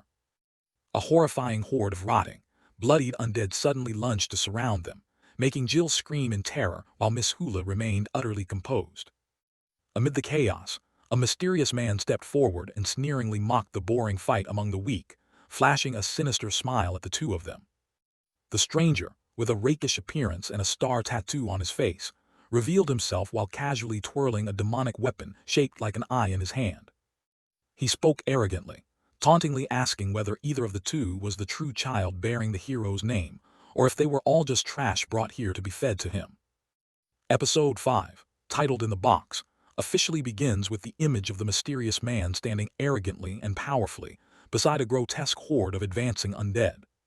Seeing the horrific appearance of the enemy and his monsters, Jill was astonished to realize they bore no features of the mixed-blood kin in the family, and wondered silently about the man's true identity. Jill was shocked to recognize one of the undead as the kind innkeeper from the room key still clutched in its hand, but Miss Hula coldly brushed it off and said she didn't care about that. The half-dragon immediately unleashed flames that engulfed her body and flatly declared she would burn to ashes anyone who dared target her legitimate will. Witnessing her ally's reckless fireburst, Jill screamed in terror, begging her to stop to avoid endangering himself and the innocent people nearby. But Miss Hula calmly retorted that the foes were already dead and required no mercy. In that distracted moment, the mysterious man used sorcery to transform into a flock of bats and suddenly appeared right behind the half-imp. The stranger sneered at their naivety, then, quick as lightning, reached out with a gloved hand and eerily caressed Jill's face. He whispered suggestively that the half-imp looked both cute and detestable, just like the man from long ago, leaving Jill frozen with terror as deadly intent closed in. Just as the monster prepared to strike the prey, Miss Hula lunged forward, grabbing Jill's collar and violently yanking him back to save him. Jill only managed a startled cry before his half-dragon sister decisively hurled him into a strange space behind her. Miss Hula coldly declared Jill a hindrance and ordered him to obediently crawl into the safe area to leave the battlefield to her against the enemy. Then she pushed him hard, and he fell through a magical gateway shaped like a large mirror that opened on the ground, leaving him dumbfounded and screaming. Jill tumbled several times and crashed into a bizarre space filled with towering stacks of clothes and lavish ball gowns arranged everywhere. He clutched his head in dizziness and screamed in panic as he realized he had been completely imprisoned inside her secret wardrobe. Locked in this unfamiliar space, Jill panicked, yelling to have the door opened and repeatedly urging Miss Hula from outside that she didn't need to stay and fight. He shouted for his half-dragon sister to flee far away, but the magical door suddenly slammed shut, cutting off all contact between them. Facing the imminent threat, Miss Hula nonchalantly unleashed confident firepower and insisted she was not so weak as to need others' worry. Meanwhile, the mysterious man smiled mockingly at the dragonkin's resistance and coldly declared he would personally teach this foolish creature a lesson with the demonic weapon in his hand. At their master's command, the undead shrieked crazily and surged en masse toward Miss Hula to devour the small maiden. But the half-dragon quickly executed a powerful tail sweep studded with barbs, flinging many of the monsters away and sending them crashing to the ground. When a vicious undead closed in for a surprise attack, Miss Hula easily dodged and delivered a lightning-fast punch that knocked him out on the spot. Seeing her overwhelming physical strength, the mysterious man remained composed and asked whether she had noticed anything unusual. Miss Hula suddenly realized her body showed signs of exhaustion, and the surrounding energy was being drained in an extremely unnatural way. The mysterious man then smugly revealed that all her magic would be siphoned dry until she died if she remained in this imprisoned space, before declaring that his dinner was officially about to begin. The freak showed clear intent to use the noble blood of the dragonkin as nourishment for himself, leaving Miss Hula in dire straits amid the clutching grasps of the surrounding undead. Meanwhile, inside the imprisoned space within the wardrobe, Jill suddenly woke up clutching his throat and gasping after snapping out of the intense concussion-induced stupor. Jill unexpectedly found an envelope sealed with an ornate wax seal and an ancient cipher carefully hidden in the handbag of one of the lavish ball gowns. He was astonished when he read the archaic script and realized it was the legitimate will specifically bequeathed to his sister, Miss Hula Azandra. Jill sprang up dazed and looked around the endless wardrobe stacked with tens of thousands of opulent outfits, silently marveling at his half-dragon sister's absurd shopping obsession. He quickly hid the important letter deep inside his clothes for safekeeping, while muttering a scolding about Miss Hula's carelessness in leaving the heirloom so easy to find. Recalling Miss Hula's peril on the battlefield, Jill began to fear his hulking sister might perish or slaughter innocents like the other failed kin had. The half-imp took a deep, steadying breath to calm himself, and immediately sent out a loud call to his brother Hajam using his brain transmission ability. Jill urgently pleaded with Hajam to quickly coordinate with him to rescue their small sister, who was an important member of their group. Receiving that emergency brain signal while working on the cleanup outside, Hajam promptly replied that he was ready to hear the tactical plan. Seeing the lodging where his two siblings stayed completely encased by a gigantic pitch-black cube surrounded by a dense flock of bats, Hajam watched the eerie barrier from above and coldly told the dwarf below that it was time to start the bat hunt. At the same time, the narration issued a dramatic warning about the appearance of a vampire with overwhelming power and shocking secrets tied to the late hero that were about to be revealed. The entire lodging sank under the absolute magical seal of the black barrier, making the capital's atmosphere even bleaker. Hajam casually snapped a small wooden stick and slowly rolled up his sleeves, readying himself for battle, which left the dwarf beside him bewildered and astonished, prompting him to loudly ask what crazy scheme Hajam was planning to carry out. Hajam put a finger to his lips, signaling the dwarf to stay absolutely silent so he could focus on receiving the sonic wave from Jill, while inside the barrier the rakish vampire licked his lips in satisfaction. He loudly declared to the surrounding undead that the noble dragon blood was fueling a tremendous surge of vitality within him.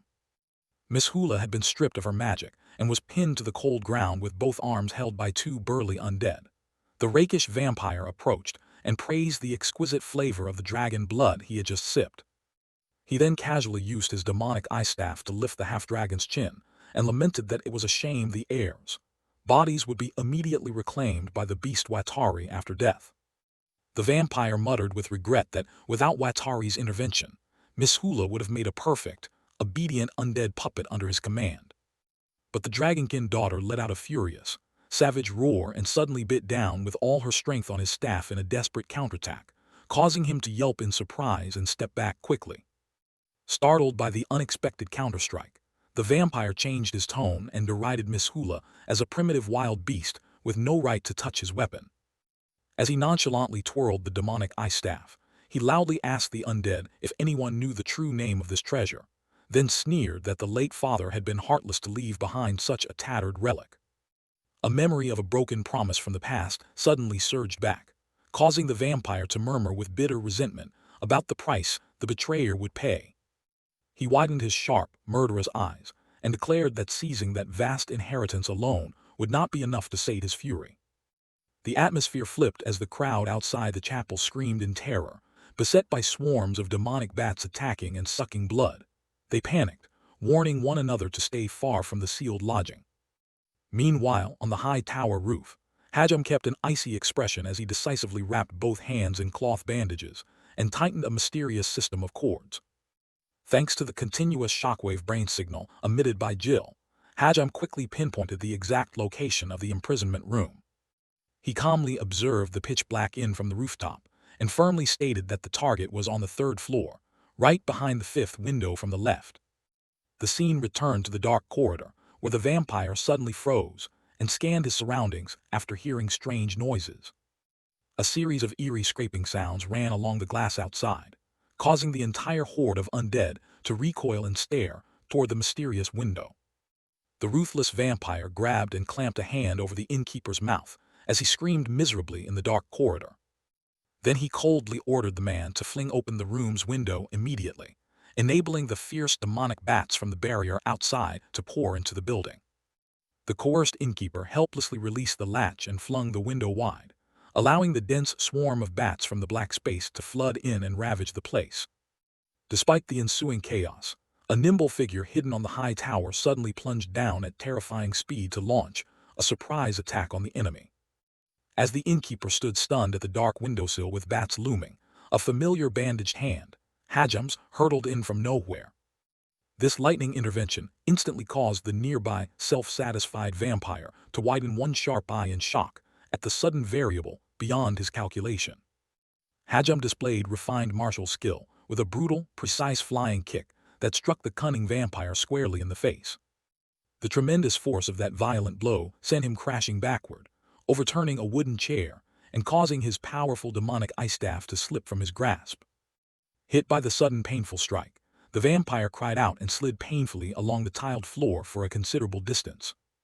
Hajam landed solidly on one knee, then glanced back and praised Jill for the timely brain signal coordination. Immediately the magic door burst open, sending Jill and tens of thousands of gowns tumbling out and crushing the serval undead in the corridor. The half-imp shouted in alarm and rushed to lift his exhausted half-dragon sister Miss Hula, thanking her deeply for using the wardrobe space to keep him alive. Standing resolute beside the half-imp was Hajam, his face grim with fury and his bandaged fists clenched threateningly. He coldly spoke with bitter hatred, directly confronting the enemy about cruelly attacking and draining the blood of their small dragonkin sister. Instead of cowering, the vampire suddenly erupted into a wild, savage laugh and nonchalantly wiped the fresh blood from his mouth. He gleefully declared that Hajam was only the second person in the world bold enough to kick his noble face, then immediately unleashed a sinister, pitch-black energy ready to do battle with the two of them. The enemy's true identity was revealed on the status panel as Carla Blood, a pure monstrous being who once held a core position as a high-ranking officer in the Demon Lord's army. He bared his fangs and claws, roaring frenziedly that he would use his peak destructive power to drag them all into a bloody slaughter to the death. Episode 7, titled Blood Battle, officially opened against the backdrop of the corridor, saturated with the terrifying pressure of the former Demon Lord officer's violent onslaught. Witnessing the dark energy enveloping the foe's body left Jill gaping and sweating in fear, closing the segment with utter dread over the siblings' chances of survival. The vampire Carla Blood unleashed a fierce murderous aura and lunged forward with a powerful punch, loudly taunting whether the opponent stood any chance against this overwhelming strength. Making Jill below panic at facing the brutal attack head-on, while Hajam maintained a guarded stance to prepare for the threat. A cataclysmic explosion suddenly erupted from within the pitch-black cubic barrier, sending dust billowing through the air. The blast's devastating force blew away and completely destroyed a large section of the inn's brick wall. The ruined wreckage revealed Hajam quickly clutching both Jill and their dragon sister Miss Hula to move them to a safe area beneath the floor. But the rakish vampire Carla Blood slowly stepped out of the thick smoke, smiling slyly and declaring that their life-or-death game was only just beginning. The entire room suddenly plunged into darkness as the lights went out, sinking into an eerily silent, pitch-black night, causing Jill to gape in alarm as he realized Carla Blood's shadow had instantly teleported right behind him, mouth wide with razor-sharp fangs in a threat. Sensing the imminent danger, Hajam decisively threw a lethal punch, enhanced with a crude, bark-like energy to block the enemy's surprise bite, creating a violent, jolting collision in the dark corridor, and forcing the brutal vampire to temporarily recoil before the physical might of an ordinary human. Carla Blood asked with relish whether Hajam fully understood his demonic ability, before the bespectacled young man warned Jill never to let the vampire or the surrounding undead bite him, as it would assimilate him into their kind. Immediately after that serious warning, the horde of feral undead under the enemy's command swarmed forward and pinned the half-imp completely, causing him to scream in agony. In a desperate situation, Jill screamed wildly for the monsters to stay away, and the sonic wave inadvertently activated the brain broadcast spell Ward of Voice, which forced the undead to panic and retreat. This unexpected shock left the half-imp stunned and wondering when he had gained such terrifyingly precise mind transmission magic. Jill suddenly felt utterly drained and unable to muster any more strength due to the erosion from the battle. At the same time, his half-dragon sister Miss Hula lay helpless on the ground and reported that the barrier space was continuously draining all their magic, so she could only summon a final flicker of flame to light the way. Judging that his allies were completely incapacitated and that Hajam was the only one who could face him directly, Carla Blood lunged, slashing with razor-sharp claws filled with inky malice to finish him off. However, the bespectacled young man remained cold and composed, deftly executing a series of perilous evasions despite being grazed by claw marks close to his body. Carla Blood casually lifted a blood-stained finger and licked it with satisfaction, remarking that the taste was eerily familiar, for it reminded him of the late Kazuhiro, an ordinary man who nevertheless knew how to wield every tool to stand toe-to-toe with the demon lord in him back then. After finishing his bitter praise of the legendary hero, the former demon lord officer bared his fangs and claws and roared madly, demanding that Hajam continue to offer more sweet, fresh blood for his nourishment. While Carla Blood laughed haughtily, Hajam fought back desperately. Yet the ex-officer's overwhelming power made their strikes collide violently, and Hajam could only coldly tell his opponent to go suffer a stomachache. This brutal, one-on-one battle drove the surroundings into unbearable tension. Witnessing the peril, Jill could only sweat and stand helplessly, knowing he couldn't intervene. He realized his own weakness and muttered curses in fear. The half-imp resolved he could only try to hold back the undead slowly encircling them to support his allies. The clash continued fiercely with lightning-fast blows tearing the air, but due to the power gap Hajam was quickly driven back and slammed along the inn's tiled floor. The hard fall produced a massive shock that seriously injured him under the opponent's overwhelming strength. Yet after sliding across the ground, Hajam rapidly sped toward Jill from behind.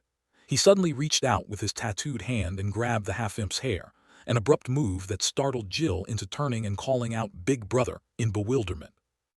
Hajam didn't hesitate to press his grim face close to Jill's ear and whisper a secret battle plan, which immediately made the half-imp's eyes widen in horror. Jill's shock and astonishment at the other's reckless intention were plain on his face.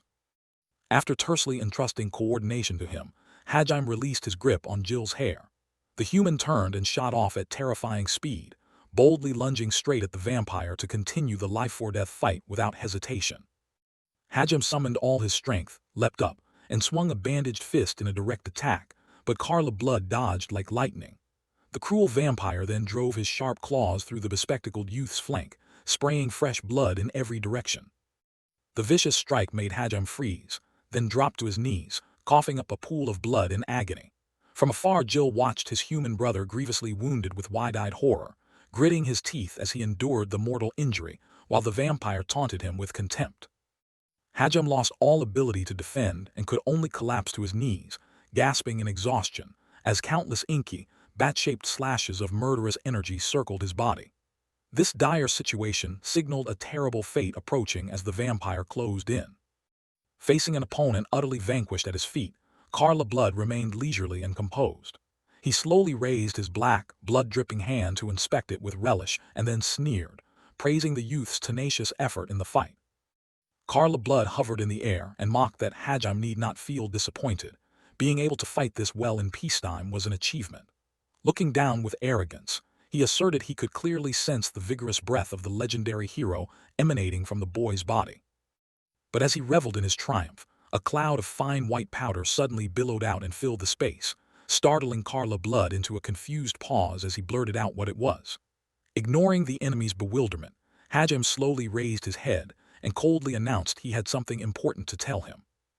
Hajam glared at the enemy before him and spoke with bitter hatred, warning the vampire in no uncertain terms that he must never mistake or equate him with that detestable late father. The young man's voice was hard and resolute, his fury making clear his total rejection of any such connection. Immediately after Hajam's ruthless declaration, a cataclysmic explosion tore out from inside the building, unleashing a massive, blazing inferno that swept everything in its path. The blast's devastating force instantly engulfed the bustling inn and reduced everything around it to ruin. The story suddenly shifted back to the past, year 348 by the Demon Descent calendar, to a desperate life-or-death battle where the vampire Carla Blood faced the legendary hero Kazuhiro. When eerie clouds of white dust appeared in the air, the vampire panicked and demanded to know what the fine powder was. At that moment the young hero, bearing a massive greatsword on his shoulder, slowly emerged from the thick smoke behind his foe and gave a confident, enigmatic smile. Kazuhiro looked straight at the ex-officer and asked, almost tauntingly, whether he had ever heard of a dust explosion. The late hero calmly explained the principle behind the technique. In a completely enclosed space, if someone scatters fine powders like flour everywhere, the consequences are unpredictable. A single spark can ignite the dust violently, triggering an explosion with catastrophic destructive power. The father's explanation from the past coincidentally matched the events unfolding in the present, as Carla Blood realized in horror that the fine powder surrounding him was flour spread by the undead under Jill's sonic control. The ex-officer only widened his eyes in terror and let out a belated cry before the raging flames consumed his body. The massive dust explosion roared through the night, utterly destroying the inn's sturdy structure and blasting away every obstacle. The shockwave hurled chunks of earth and shattered brick outward, leaving the scene utterly devastated. Carla Blood's pitch-black cubic barrier was torn apart and gradually dissipated into the thick smoke spreading through the air, leaving behind a ruined, desolate silence after the breathless battle. The firestorm revealed the poignant remnants scattered across the cold ground of the capital. Miss Hula slowly stepped out of the haze of the massive explosion with no clothes on, exhaling a thin wisp of smoke from her mouth. The Dragon Clan's sturdy defenses had left her completely unharmed by the destructive blaze. Her proud emergence revealed the powerful visage of a being bearing supreme blood against the surrounding wasteland. Miss Hula surveyed the corridor, now entirely scorched, noting that everything around was reduced to black ruin. Then she moved to a door when she remembered something important. She chastised herself for being negligent and forgetting to free the allies who had been imprisoned within the magical space all this time. She decisively flung the wooden door open, sending Jill and the innkeeper tumbling out to the floor and making the half-elf cry out in panic. After the sudden fall, Jill struggled to sit up, looking at the wreckage around him and stunned, wondering why such a terrible fire had occurred, but then his eyes widened in horror at Miss Hula's scant appearance. The half-elf anxiously asked whether she had been caught in the earlier dangerous explosion. However, the dragon little sister was utterly exhausted. She staggered forward and collapsed heavily onto his shoulder, leaving him deeply embarrassed. Seeing Hajam lying motionless not far away, covered in blood, Jill fully understood the human brother's scheme of self-sacrifice. He immediately recalled the secret instruction to hide with Miss Hula after scattering flour down the corridor. The half-elf realized Hajam had taken the risk himself to trigger the violent dust explosion, while the brother lay gasping on the ground, murmuring with regret that he was the one who had ignited it. Jill hugged Miss Hula with one arm and looked down at the human brother lying in a pool of blood, then angrily demanded why he would commit such a reckless act. Unable to contain his rage, the half-elf slammed his fist into the wooden floor beside Hajam's face. He loudly berated him as a foolish brother for failing to understand everyone's feelings and worries. Holding Miss Hula tightly, Jill screamed and cried in pain, pouring out the long-hidden feelings he had for Hajam. He insisted that both he and the dragon little sister had always regarded him as an irreplaceable and vital family member. He bluntly declared that he absolutely refused to emulate the cold demeanor of Hajam, for he lacked the cruelty or boundless greed to gamble with his own life and his comrades'.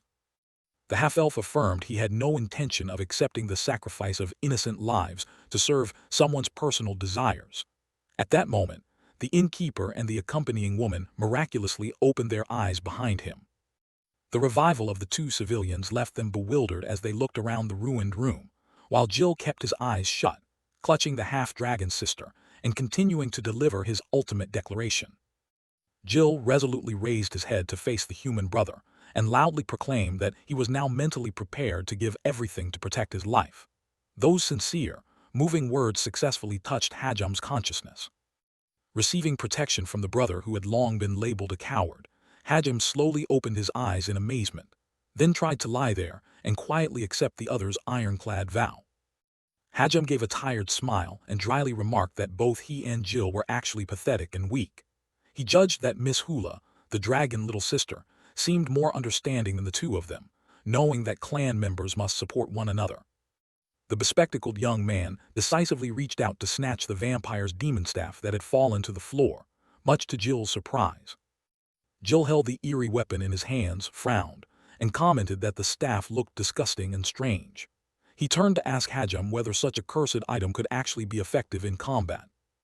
But at that moment, the vampire Carla Blood, looking like a burnt, tattered monster, slowly emerged from the thick smoke, making Hajam realize they no longer had time to be distracted by this mad opponent. While Carla Blood laughed arrogantly, he remarked that the situation was most entertaining and taunted them directly, challenging the half-elf Jill Kiss to show what special magic he could use against him. Faced with intense pressure from the former Dark Lord officer, Jill could only sweat nervously while clutching the demon staff, enduring Carla's insults as the vampire dismissed him as nothing but a newborn mage. In response to the taunt, Jill tried to stay calm and shot back that if he were truly a novice, then old man Carla should quickly teach him the staff's power. The cunning vampire only stroked his chin, smiled, and pretended to have entirely forgotten the staff's secret. Noticing the enemy's mocking attitude, the half-elf's expression hardened as he seriously asked whether Carla intended to withdraw from the fight, and Carla glared back with lethal eyes to give a flat refusal. Jill sighed in exasperation and complained about always dealing with ill-tempered people, then decisively tied his long hair back with both hands to ready himself for the life-or-death battle. Seeing Jill prepare for combat, Carla sneered that he was still kinder than Jill's hero father, but Jill promptly shot back coldly that he had never met the man and didn't care. Jill raised the demon staff decisively and murmured that he would let fate decide whether the power hidden in the relic was good or evil. Then he used all his strength to activate the weapon and launch a decisive attack at the enemy. The instant the magic was released, a blinding light erupted fiercely from the staff's tip and quickly spread through the air, causing both Jill and Carla to squint in astonishment at the eerie phenomenon. When the brilliant light fully faded, Jill was left stunned and confused, exclaiming that no magical attack had been produced, while the vampire Carla still stood tall across from him with no visible harm. At that moment, a strange phenomenon occurred beside where Hajam lay unconscious. A tiny green shoot suddenly pushed up through the floorboards and stirred mysteriously. Episode 9, titled Sun and Moon, officially began as Jill hurriedly swung the staff into a defensive stance, then abruptly froze when he detected a bizarre tremor violently shaking the entire building. A series of crashing sounds and splintering wood broke the silence, leaving the half-elf panicked and spouting bewildered questions as he realized events were spiraling out of control. From the chute's position, a system of roots and massive ancient branches suddenly surged forth and crazily accelerated in growth, quickly sweeping through and transforming the inn's dark corridor into a dense, bustling forest. Standing amid that horrifying plant metamorphosis, Jill was utterly shocked by the staff's world-altering power and could only glare wide-eyed and scream in despair. Hajam slowly regained consciousness amid the thick leaves, raised his head to look around, and murmured in amazement at the incredible sight, while Jill in the distance kept screaming in panic that a giant forest had grown up from the inn's floorboards. At the same time, the vampire Carla was immobilized in the embrace of ancient branches, when a distant memory and the familiar voice of the hero Kazuhiro suddenly echoed, greeting him after many years apart. The scene shifted to a past episode where Carla held the very demon staff and grumbled to the hero Kazuhiro about him carelessly leaving behind a worthless scrap of wood. But Kazuhiro only smiled and explained that he knew the vampire loved the Dark Knight. The hero promised to give the item to him as a talisman and hinted that if the sunlight ever became too blinding, he should use the staff's power on the hero's behalf. The late father's final instruction in the memory concluded by asserting that this divine wood relic would always shield the vampire clan from being scorched by the sun, thereby revealing the deep affection he held for his former subordinate. Back in the present, wrapped in the gentle embrace of the ancient forest, Carla slowly closed his eyes and let out an emotional sigh as he finally understood his old friend's unconditional wish to protect him. Carla Blood stood amid the encircling giant branches and slowly lifted his head to call out the hero Kazuhiro's name with deep emotion, realizing that even in death his old comrade had used the relic's power to envelop him in unconditional love. This belated realization of the hero's protective intent sent the former Dark Lord officer into manic, arrogant laughter, and a surge of demonic energy erupted, violently shaking the entire structure of the bizarre plant forest around them. The overgrowth of the ancient root system crushed the room, causing Jill to panic and scream as the two siblings were suddenly trapped beneath a huge mass of wood, which prompted the mortally wounded Hajam underneath to coldly ask whether Jill was trying to crush him to death on purpose. Hearing that, the half-elf frantically apologized in a panic, insisting he had no intention of causing this asphyxiating mess, while the demon-eye orb from the staff lying on the floor began to emit dark, unsettling waves of magical energy. Hajam carefully watched the demon-eye orb's color shift in the shadow and speculated that the relic operates by absorbing light much like plant photosynthesis, suggesting its magical function in darkness might be the inverse of its daytime effect.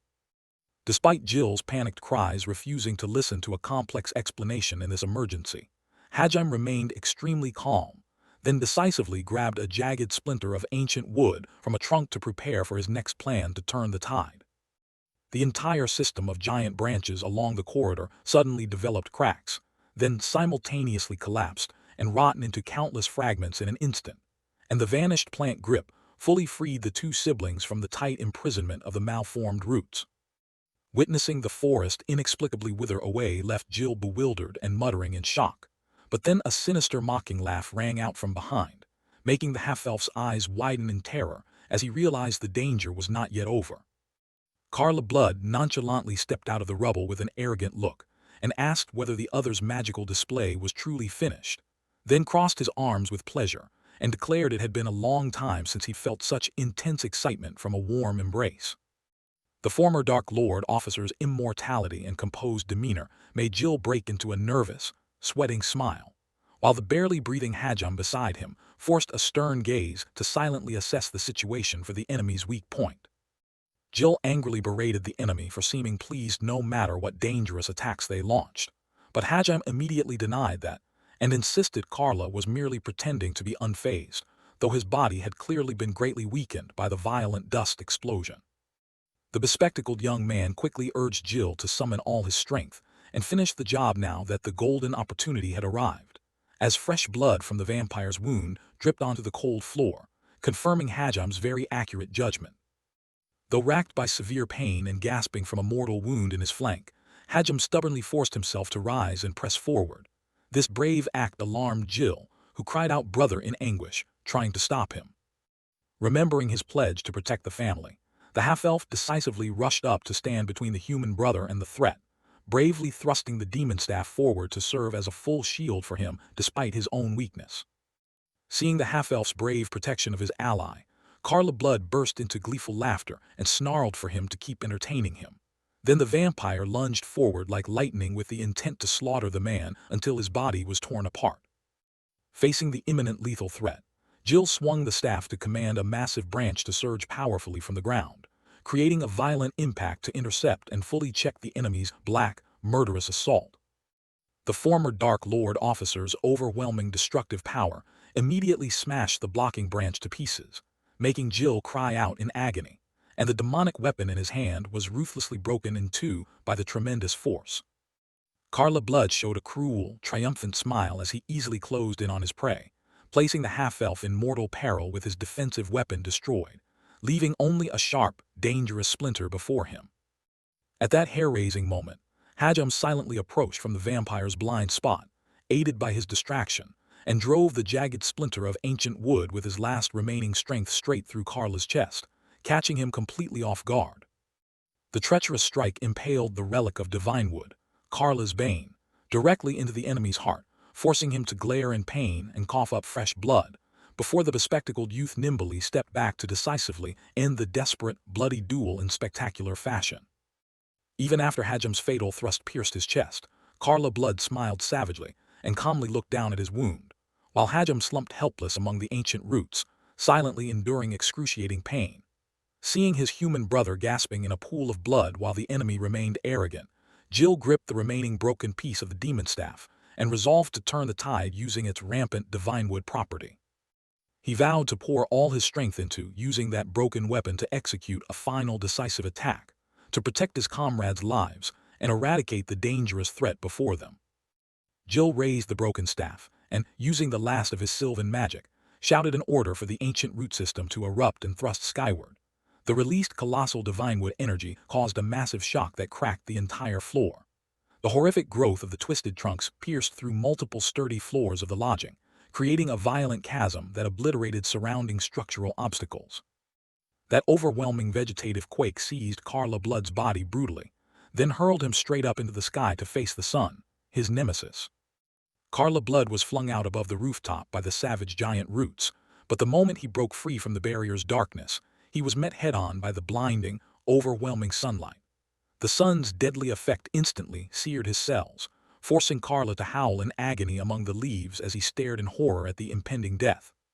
He was filled with bitter resentment to realize he had been driven to annihilation, by the very relic that carried the remaining fragrance of the legendary hero's love, his noble body slowly burning to ash in broad daylight. The entire inn now revealed a majestic ancient tree thrusting through the shattered roof, while the former Dark Lord officer Carla Blood was impaled atop its peak, shrieking as his body was gradually consumed by sunlight into dust. The defeat of a supreme demonic entity beneath the brilliant dawn shocked the entire capital, signaling the complete end of the desperate life-or-death battle. Standing in the dark, rubble-strewn area at the foot of the ancient tower, Jill fixed his gaze upward and shouted a threatening yell to snap the opponent's attention and initiate a decisive negotiation. Jill loudly ordered the vampire burning above that if he wanted to be freed and lowered to a safe area, he must meekly surrender. The monster remained motionless, enduring the fierce flames without showing fear or submission.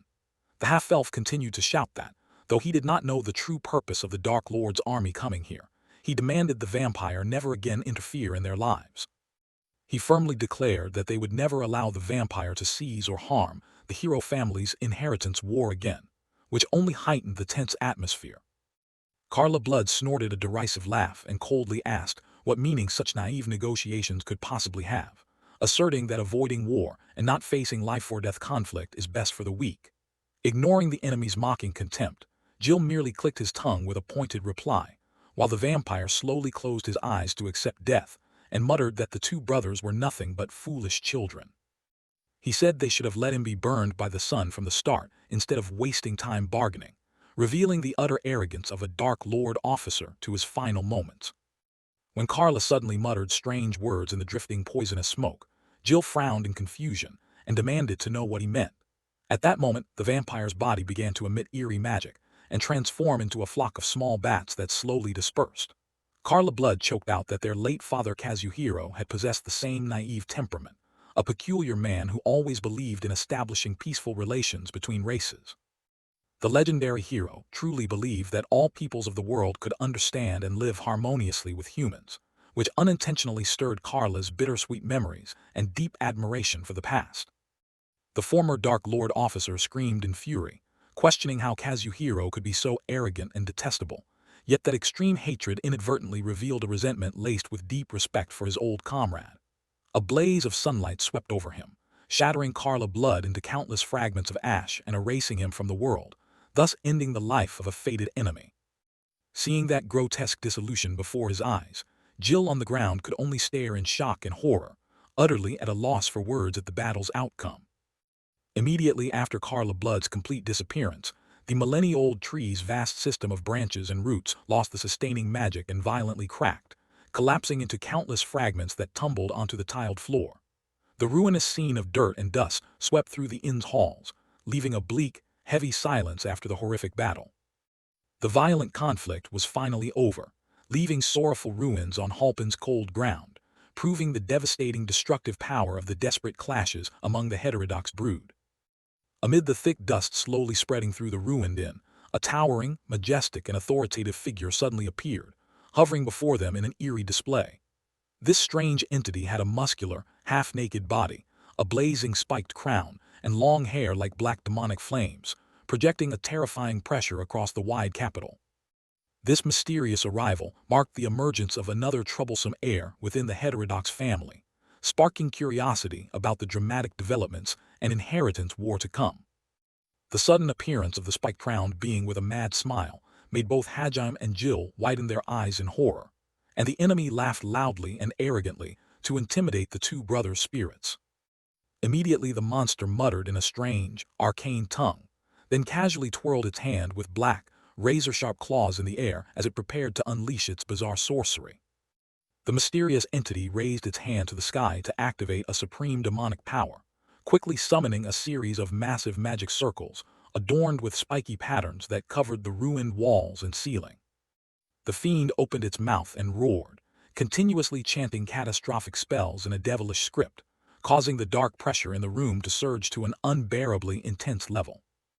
As the mana burst violently, the great double doors of the enchanted wardrobe suddenly flew open with a terrible crash, and an invisible, powerful pull from the dark space inside instantly wrapped around the strange being. The monster's body was rapidly sucked deep into the endless, mysterious void, leaving Hajime and Jill standing stunned as they watched the enemy's back gradually vanish into a pitch-black pit. Miss Hula, the dragon's sister, suddenly reappeared in a state of exhausted energy. She weakly reached out and signaled that they had no chance to defeat him and must quickly shut the doors. Realizing the severity of the threat, Jill panicked and screamed to close the doors immediately, then used the last of his strength to hold the broken demon staff forward to perform the sealing. Inside the isolated space of the lavish wardrobe, the monster erupted a pair of gigantic, murderous wings and wildly flailed its razor claws, shredding tens of thousands of splendid garments in a fit of rage. The furious enemy rampaged, shredding clothes everywhere, then glared upward at the single glowing window slowly closing as it searched for an escape. Under Jill's broken staff's magical control, the giant tree roots outside sprouted frantically, crawling and winding to clamp around the two wooden doors and tighten the prison seal. However, the monster inside detected the plot and ferociously thrust its black, razor claws through the crack, cruelly using its mighty arms to claw and pry the door open into the real world. Facing the enemy's overwhelming force trying to break the barrier, Jill and Hajime hurled themselves forward, using their full body weight to slam the doors and shouted defiantly to hold them shut. The foe inside continued to fight madly, pressing its grotesque face and rows of sharp fangs to the gap, even lazily flicking out a long tongue to taunt them defiantly. Miss Hula silently watched her two brothers struggle to contain the beast, then stepped closer and stretched both hands forward to unleash her final vestige of power in support. Through the narrow crack, the brutal monster kept its cruel, delighted grin and roared an ancient demonic cipher, attempting to trigger destructive fire to annihilate the root system surrounding the seal. With a thunderous, earth-shaking noise, the magical doors slammed shut completely, generating a violent gust that threw Jill and Hajime to the tiled floor, sprawling them out. Once the seal was firmly established, the sigils and strange patterns carved on the wooden doors flared brilliantly, then slowly dissolved into nothingness to lock the Dark Lord officer into the isolated space. After the danger was resolved, the three siblings collapsed utterly exhausted onto the ruined floor, while Jill kept panting and shouting in exasperation, complaining about the monster's absurd power. Miss Hula lay face down on the wooden floor and weakly explained that as long as her dragon clan mana had not been completely drained, the enemy could not escape, successfully easing their spirits and temporarily closing the horrific battle. After successfully sealing the Dark Lord officer, Hajime wearily declared he had no breath or strength left to confront that pervert any longer, and Jill immediately agreed with the human brother's complaint. But then the half-elf suddenly remembered he'd been forgetting something crucial. He nervously pulled Miss Hula's legal will from his jacket pocket and called out her name loudly, leaving the dragon's sister blinking in stunned surprise. The scene shifted to the grandest, most splendid castle in the vast kingdom of Tove, where the powerful queen was presiding over a formal reception for a mysterious man who had just entered the great hall. There the queen welcomed the newly arrived legendary hero, and lavishly praised his glorious feat in bravely slaying the dragon that ravaged the capital to protect the peaceful lives of the kingdom's people. The mysterious man was formally introduced as the hero Dylan, who was now respectfully kneeling on one knee on the red carpet in the great hall to receive the royal honors. Dylan then smiled confidently, and politely told the queen he felt deeply honored by her praise and the favor she had shown for his deed. The queen presented a vast hoard of gold stacked in towering piles as a reward for slaying the monster, and casually commanded him to quickly accept the full amount of this rightful treasure. However, after leaving the palace, Dylan was soon surrounded by cheering crowds on the street. He slipped into a quiet alley, halted, and muttered that he had completed collecting his reward and was preparing to carry out his own scheme. The situation took a turn when Dylan was actually being tightly restrained by Jill and Hajime in a secluded corridor corner, so the fake hero angrily shouted, demanding they release him so he could go free. But Hajime flatly refused, judging that Dylan still had much value to exploit in future plans, while Jill beside him smirked and tauntingly insisted that today's miserable outcome was entirely his own doing. Dylan bitterly complained that he only fell into this predicament because he had once stolen credit for slaying the dragon from the human brother, and the story then unexpectedly flashed back to the horrific dragon rampage a few days earlier. That day, when villagers saw a mysterious figure bravely toss the heavy sword into the sky to fell the beast destroying the capital, they completely mistook it for Dylan's weapon.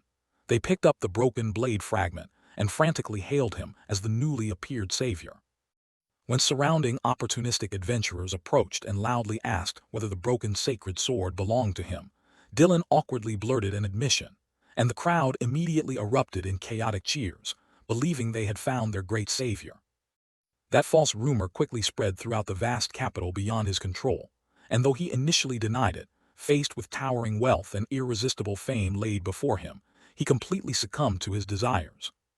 He admitted that in that moment greed clouded his reason, and he made the wrong decision to exploit the true hero's absence to claim all the money and glory as his own, thereafter living riotously in bustling taverns without regard for consequences.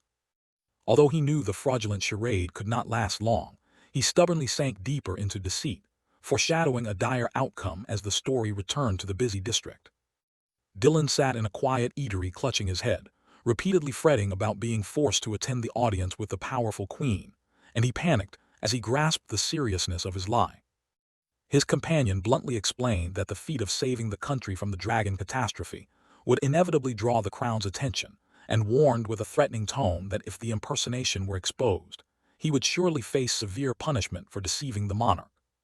Facing imminent mortal danger, the companion hastily suggested the group pack up and flee abroad to save their lives, but Dylan firmly refused that plan and insisted he would not attend the dangerous audience. Just as he was scheming, his cohorts and all the patrons and staff in the eatery suddenly stood up and fled in a hilariously abrupt rush, leaving the fake hero yelling for help in the empty, silent room. Hajam revealed that a deceitful person had brazenly stolen someone else's fame and fortune, and Jill smirked in agreement, asking how shameless such a person could be. The insinuation made Dylan, sitting among them, break into a cold sweat with guilt, and he fell silent under the brothers' tense questioning. The atmosphere grew stifling as the bespectacled young man crossed his arms and studied him with a grave stare, while the half-elf casually toyed with a thread of mana in his hand to intimidate the impostor. Dylan suddenly realized Hajam was the mysterious figure who had felled the dragon, and immediately fell to his knees to beg for forgiveness. He promised to return the reward he had taken from the queen, and pleaded with the brothers not to hand him over to the royal knights. But Hajam coldly refused the plea, and ordered that Dylan must remain posing as the hero, which made Jill gape in astonishment and blurt a bewildered question. Dylan looked up in confusion at their true intent, and Hajam calmly explained that the impostor's hero title was a perfect money-making tool. Jill burst into excited cheers at the thought that they would no longer have to toil, while the money flowed into their old account. The bespectacled youth nodded nonchalantly in approval of the cunning scheme, leaving Dylan stunned and gaping helplessly as the two men took control of his life. Dylan angrily demanded whether the brothers were plotting to force him to keep pretending to be the savior, and urged Hajam to step forward and claim the credit to end the charade. Hajam looked down at him coldly and warned that exposure would leave a fraud like him with a horrific fate at the hands of the crown. He flatly declared that even if he were stuffed with gold, he absolutely did not want to be called a hero, because it would make him feel sick to be like his wretched father. Dylan was shocked to hear Hajam mention his late father, but the bespectacled youth quickly cut off the surprise to say he didn't have to act forever. He outlined a plan. Dylan would only need to maintain the savior's image for about 1 month starting today. In return, he would be required to cover all living expenses, from food and lodging to lavish ball attire, for the 3 siblings, leaving Dylan baffled and wondering if Hajam's real motive was as simple as he claimed. Hajam calmly assured him that after a month he could flee abroad or do as he pleased, and Jill stared at him in astonishment. The half-elf immediately recalled how they'd eaten extravagantly, and moved in to freeload at Hajam's place without paying a cent. He slowly shut his eyes and smiled smugly as he realized the perfect secret, confirming that the bespectacled human brother was also desperately short on cash and had concocted this extortion scheme. Hajam generously announced that Dylan could keep any gold left over after funding the group, which delighted Dylan and made him hastily ask if he was serious. The bespectacled youth coldly added that this condition applied only if any reward money remained. Before Dylan could recover from the implication, the scene shifted to a wardrobe of ball gowns and a glittering tea spread, revealing why the vast fortune was about to be completely squandered. Miss Hula strolled out in a new black dress, very elegant, and asked her 2 brothers whether her ladylike appearance looked splendid.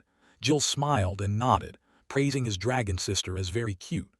The half-elf urged Hajam to also say something nice to please her, forcing the bespectacled young man to utter a cold, concise remark. Seeing his blood-earned money being turned into luxury clothes before his eyes, Dylan trembled and screamed loudly, helplessly pleading with the group not to squander money like this.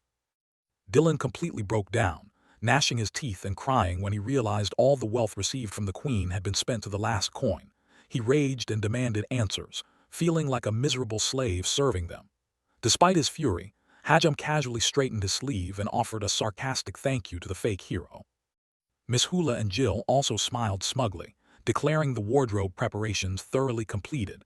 Then the three siblings decisively set off together toward their next target, a tomb raid to search for relics. The story suddenly rewound to 2 days before Dylan's rampage in the capital Halpin, where Hajam was seriously pondering where Miss Hula had hidden her important will.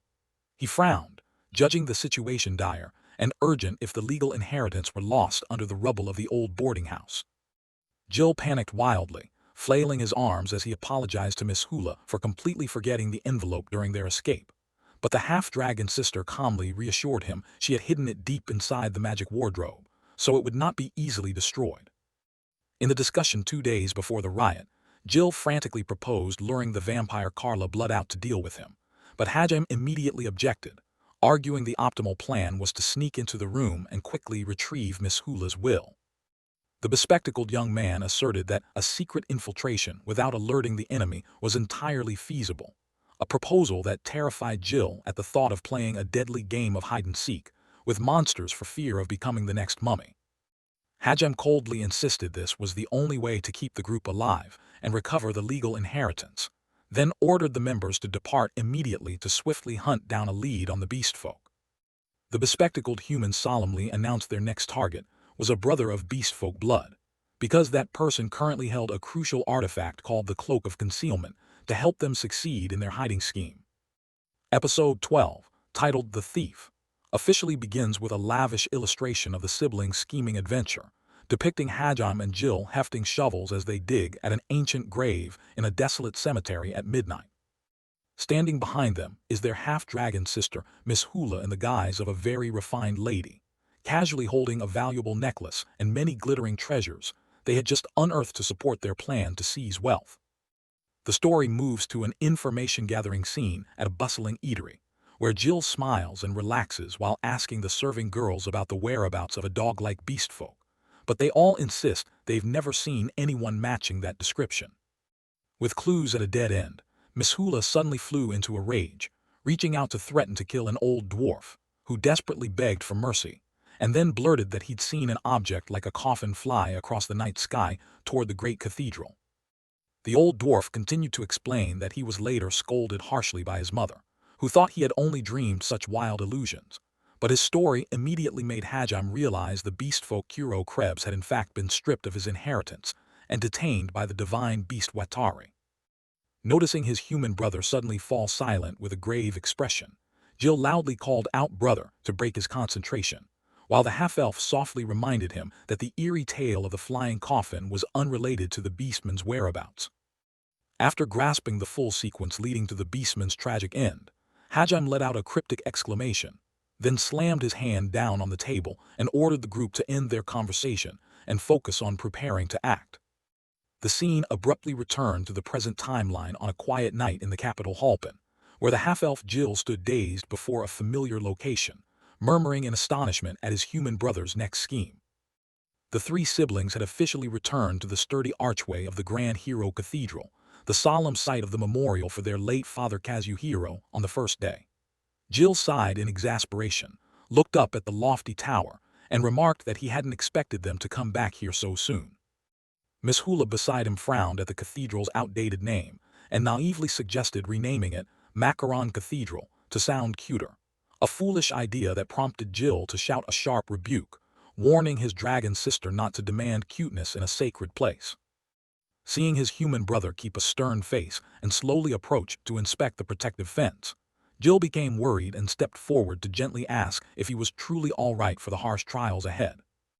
Hajam glanced coldly at him and replied with a loaded question, then resolutely wrapped his bandaged hands around the iron bars of the cathedral gate and declared in a steel voice that they now had no way back. Immediately after that decisive declaration, Hajam launched into a powerful leap that sliced through the air, his body flashing over the spiked iron fence and landing firmly inside the dark grounds. Jill, standing outside, gaped in shock and broke out in a sweat at the impact of the feat, helplessly watching his allies stern back as he murmured the brother's name in utter bewilderment. While Jill fretted, fearing he lacked the strength to climb the sturdy iron gate, his half-dragon sister Miss Hula suddenly approached from behind and nonchalantly scooped him up in a princess carry, causing him to cry out. The half-dragon then performed an extraordinary leap over the obstacle, delivering them both safely down beside Hajam. The noisy commotion drew a scowl from the bespectacled young man, who coldly ordered them both to be absolutely silent. After the chaotic landing, Miss Hula continued to hold Jill in the princess pose, and teasingly complained that he felt so light it irritated her, leaving the half-elf mortified and babbling an embarrassed apology. The three siblings then moved silently through the cathedral's dim graveyard searching for the beastman's ancient tomb, but as Jill nervously asked whether they were in the right place, a smoking nun suddenly appeared behind them and demanded to know their intentions. The lazy-looking nun casually told them the chained coffin had long been buried underground and mockingly asked if this ragtag group of misfits intended to visit a grave in the dead of night.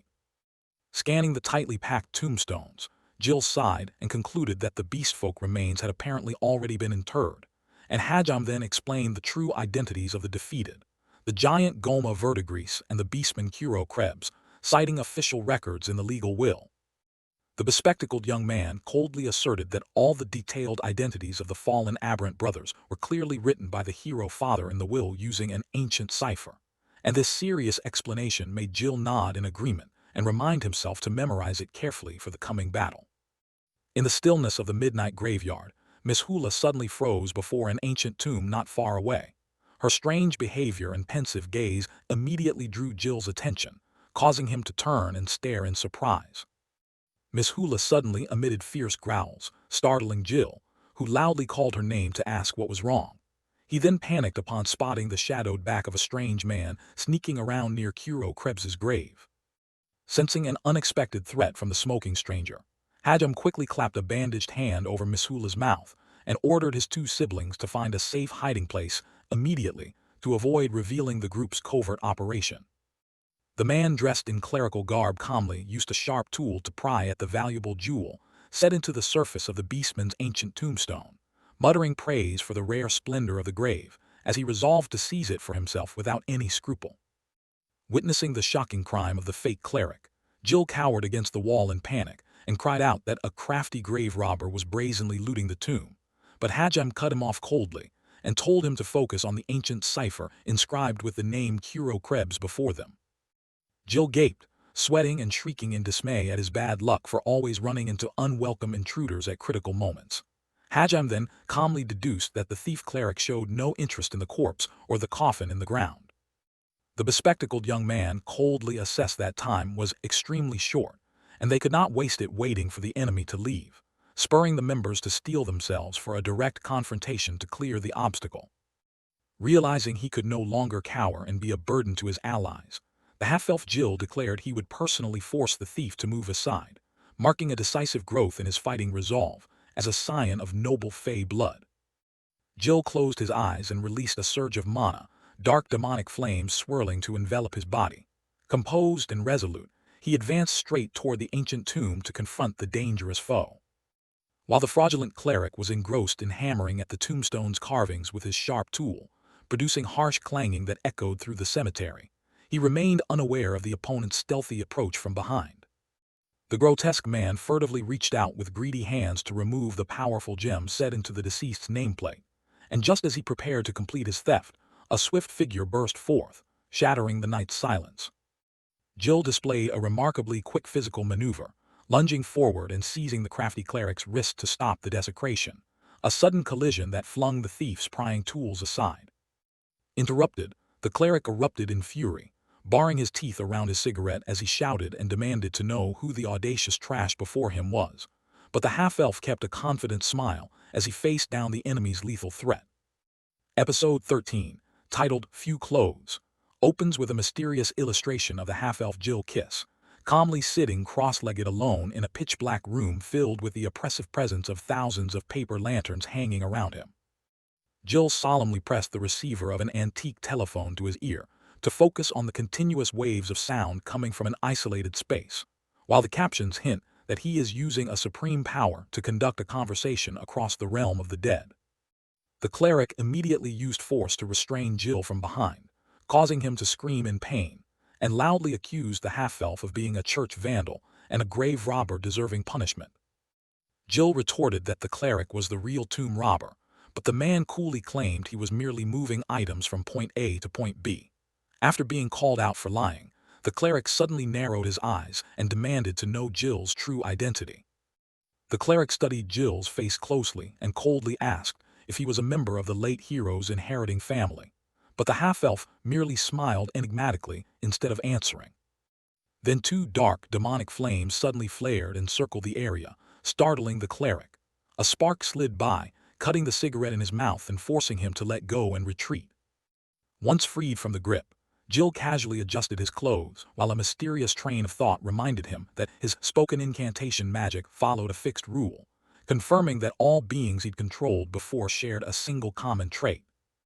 The consciousness continued analyzing that most magic in the world requires a cost and a complex activation sequence, so he needed to quickly recall his combat experience to deduce the operating principle, which he then understood with a nod. The half-elf wondered why this ability couldn't affect certain individuals, since even now he was streaming sound into Hajam's and his dragon sister, Miss Hula's brains, but neither showed any influence or control. The narration returned to Hajam, who approached and asked whether the hypnotic audio had taken effect on the cleric. Jill admitted he hadn't felt much feedback, and that the magic could only temporarily immobilize the enemy's movements. Jill pondered and hypothesized that having kin with abundant mana made control spells harder, or there was another mysterious cause, then turned to ask Hajam for his opinion. But Hajam ignored his brother's question, and slowly stepped before an ancient grave bearing the grand clerical emblem, folding his hands to perform a solemn prayer under Jill's bewildered gaze. After the prayer, Hajam coldly ordered them to dig up this grave before dawn. Though hesitant, Jill agreed and quickly joined him, hoisting a shovel to vigorously dig at the earth. After a short, strenuous effort, the wooden coffin bound in iron chains of the deceased beastman gradually emerged, and Jill acknowledged that their swift discovery owed largely to Miss Hula's protective efforts. Above the pit, Miss Hula grimaced, complaining that her new outfit was getting dirtied by the rising dust. Jill thanked her and reassured his sister he'd clean it and forced the fake hero Dylan to pay for replacement clothes. The moment Hajam decisively pried open the wooden coffin lid, Jill suddenly turned pale and clapped a hand over his mouth from nausea, while the bespectacled young man coldly inspected the remains and concluded the victim had been brutally stabbed to death. Seeing countless sharp darts embedded in the beastman's body, Hajam speculated whether this brutality was the work of the divine beast messenger Watari, but he quickly realized the wounds showed abnormal features beyond the usual pattern. The bespectacled young man slowly reached out to touch the edges of the blood-dripping weapons, and instantly widened his eyes in horror when he discovered the darts were tightly linked together by a network of filaments like spider silk. While Hajam focused on studying the eerie filament system, the cemetery's atmosphere suddenly tensed with strange noises, prompting him to raise his head alertly and scan the surroundings. At that decisive moment, the beastman's corpse abruptly opened its eyes in a terrifying revival, and all the darts lodged in its body shot into the air, the blades surrounding and pinning Hajam at close range. The grotesque awakening of the armory triggered a violent shockwave that rattled the entire graveyard, producing harsh crashing sounds through the night that made the surrounding ancient tombstones shake violently. Amid the swirling dust and terrifying roars spreading through the air, a giant monstrous foot with razor claws suddenly slammed down from the sky, cracking the ground and announcing the arrival of a truly dreadful threat. The sudden emergence of a colossal dragon with vast wings shook the entire graveyard as it slowly landed and destroyed many surrounding stone structures. The terrible pressure from the supreme creature enveloped the space, leaving everything holding its breath for what would come next. Directly beneath those enormous wings, Hajam and Jill hid together inside the freshly dug grave to observe the situation, both stunned to see a rain of sharp darts falling across the ground. The giant dragon suddenly opened its fearsome maw and unleashed a massive blaze that swept across the sky, creating a scene of terrible destruction. The intense heat of the destructive fire instantly reduced many tombstones and surrounding trees to ash. Facing the sudden threat, Jill could only freeze in terror with wide eyes and an open mouth, while Hajim quickly found a safe hiding spot beside the wooden coffin to preserve both their lives. Through the haze of battle fire and ruin, a mysterious, powerful figure suddenly manifested into reality, a grotesque being crowned with glowing demonic horns. He wore a long, billowing black cloak and an opulently grand evening ensemble. The monster strolled slowly over the debris strewn with branches and ruins as if on a leisurely walk, and his eerie arrival marked the descent of yet another troublesome offspring of the hero family. A close-up of the creature revealed a terrifying visage stitched around a mouth full of sharp fangs, yet he wore an untroubled expression. He extended a hand and coldly mocked the opponent's attack as childish and lacking necessary composure. After that taunt, he unleashed a swift controlling spell that violently redirected all the incoming darts. As a result, the entire volley of dangerous weapons drove into the ancient tombstones surrounding him.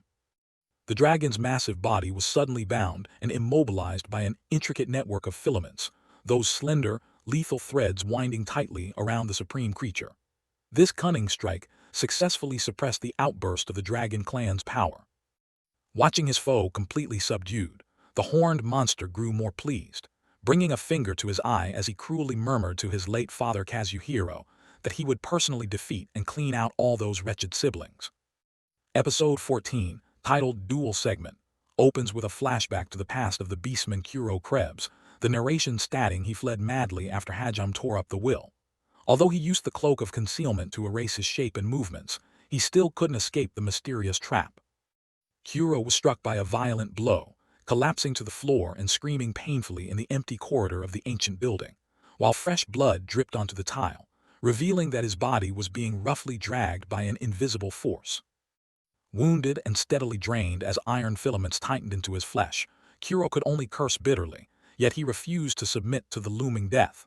The pride of the Beast clan drove him to roar that he would not be killed so easily. He summoned his last reserves to pull out a volley of sharp darts and hurled them forward in a desperate counterattack, shouting abuse at the mysterious foe, calling them a damned bird for mistaking them for the divine beast Watari. All the dangerous weapons Kuro launched were instantly halted and bizarrely suspended in midair, as the dense network of filaments completely neutralized his final resistance. The grotesque scene plunged the surrounding space into an eerie silence. Immediately, the horned monster's figure slowly materialized, piercing through the void into reality with arrogant pride. He looked down at his opponent with contempt and coldly sneered that the counterattack was nothing but craven cowardice. The cunning monster accused Kuro of brazenly using their late father's heirloom treasure merely to facilitate his selfish escape. This revelation left the beastman stunned and horrified as he realized his opponent was not the mighty divine beast Watari. The enemy raised a finger and cruelly declared that if Kuro lacked the courage to stand firm, he should quickly die peacefully, words that shattered Kuro, who panic-stricken blurted the loaded address, "Brother." The scene snapped back to the present at the desolate graveyard as a cataclysmic explosion erupted, producing a massive blast that blew away every obstacle. The powerful shockwave hurled earth and shattered many ancient tombstones, leaving the area utterly devastated. Facing the dragon's violent assault, the horned monster remained coldly amused, then decisively thrust both hands forward to activate his entire filament control system and prepare to plunge into the next deadly clash. The horned monster expertly manipulated the thin filament network with his fingertips, tightening the magical web to increase the restraining pressure on the dangerous opponent. The giant dragon's body was dragged down and ravaged by the filament trap across the graveyard, the destructive force shattering countless surrounding ancient tombstones into ruin. From inside the pit, Jill screamed Miss Hula's name in panic upon seeing the sinister filaments pierce and cut deep into his dragon sister's body, the tightening producing a grating, teeth-clenching sound. Seeing the dire situation, the half-elf strained to grab the filaments despite his injuries, vowing inwardly to act quickly and rescue his ally before it was too late. An overwhelming shockwave combined with sudden firepower tore through the air, and the violent energy immediately severed a large section of the filament barrier surrounding the dragon's body. The sudden destruction of the confinement system caused a massive explosion that sent debris flying across the graveyard, the ruins deepening the bleak chaos of the surroundings. The horned monster was stunned to see his filament trap utterly destroyed, but Hajim then slowly emerged from the rubble with an exceptionally calm, cold demeanor. The bespectacled young man casually adjusted his clothes and mocked that the enemy's violent strike had been an overly formal greeting, and thus the two formally faced each other in the deserted graveyard. Hajim displayed superhuman strength by lifting the iron-chained wooden coffin to use as a sturdy shield, protecting Jill, who crouched safely behind him. The bespectacled young man glared at the foe and firmly declared he would personally stand as the challenger to the horned monster, thereby halting the imminent deadly threat. From a distance, the horned monster watched the two and broke into a sly, malicious smile, murmuring that they seemed to be another child bearing the blood of the legendary hero. He pressed further, asking whether Hajim was truly kin of the family or merely a fraud not listed among the legitimate heirs, as the dark murderous aura around him swelled. Hajim coldly glared and insulted the horned monster as a rotten brat, then sarcastically asked if his stitched-shut mouth was why he couldn't speak properly. The bespectacled young man casually said he was curious to see the face of the parent who raised such a malformed creature, causing Jill behind him to break into a cold sweat at the shocking implication. The monster instantly erupted in fury and swung his hand to launch a barrage of razor-sharp darts through the air, the murderous assault targeting the bespectacled human. The fierce blast tore through the air, producing a series of powerful shockwaves that cracked the stone tomb slabs, sending dust billowing to blanket the entire battlefield within the desolate cemetery. Hajim decisively planted the sturdy wooden coffin upright with both hands to block the violent attack, and all those dangerous darts became lodged deeply in the coffin's thick wooden shell. Seeing this defensive gambit, the horned monster was stunned, and then angrily roared accusations, enraged that the boy would heartlessly use his brother's coffin as a shield. The monster glared wide-eyed in horror and kept denouncing Hajim as cruel for casually insulting the dead, but the bespectacled youth coldly shot back, asking what right the grotesque creature had to lecture anyone. After that sharp retort, Hajim drew his weapon and with terrifying speed, lunged forward to close the distance, forcing the horned monster to hastily assume a defensive stance against the sudden assault. Hajim launched himself high and dove forward to execute a brutal airborne strike, catching the horned monster completely off guard by his extraordinary physical speed. The collision slammed both of them to the ground and sent them sliding a long way across the cemetery floor, the impact ripping the air and producing a haze of dust all around. Hajim quickly pinned his opponent to the ground and pressed a keen blade against his throat, leaving the horned monster utterly powerless and unable to continue resisting. In that desperate state, the monster kept painfully insisting that his father Kazuhiro would never be cruel or harm his children, but Hajim coldly declared he cared nothing for that father and would use any means to achieve his ultimate goal. The view above revealed all of the beastman's darts still firmly embedded in the iron-bound coffin, confirming the complete end of the prior attack. Hajim remained seated atop the fallen horned monster, and solemnly affirmed that this ruthless act was his only atonement for the heterodox siblings who died in the conflict.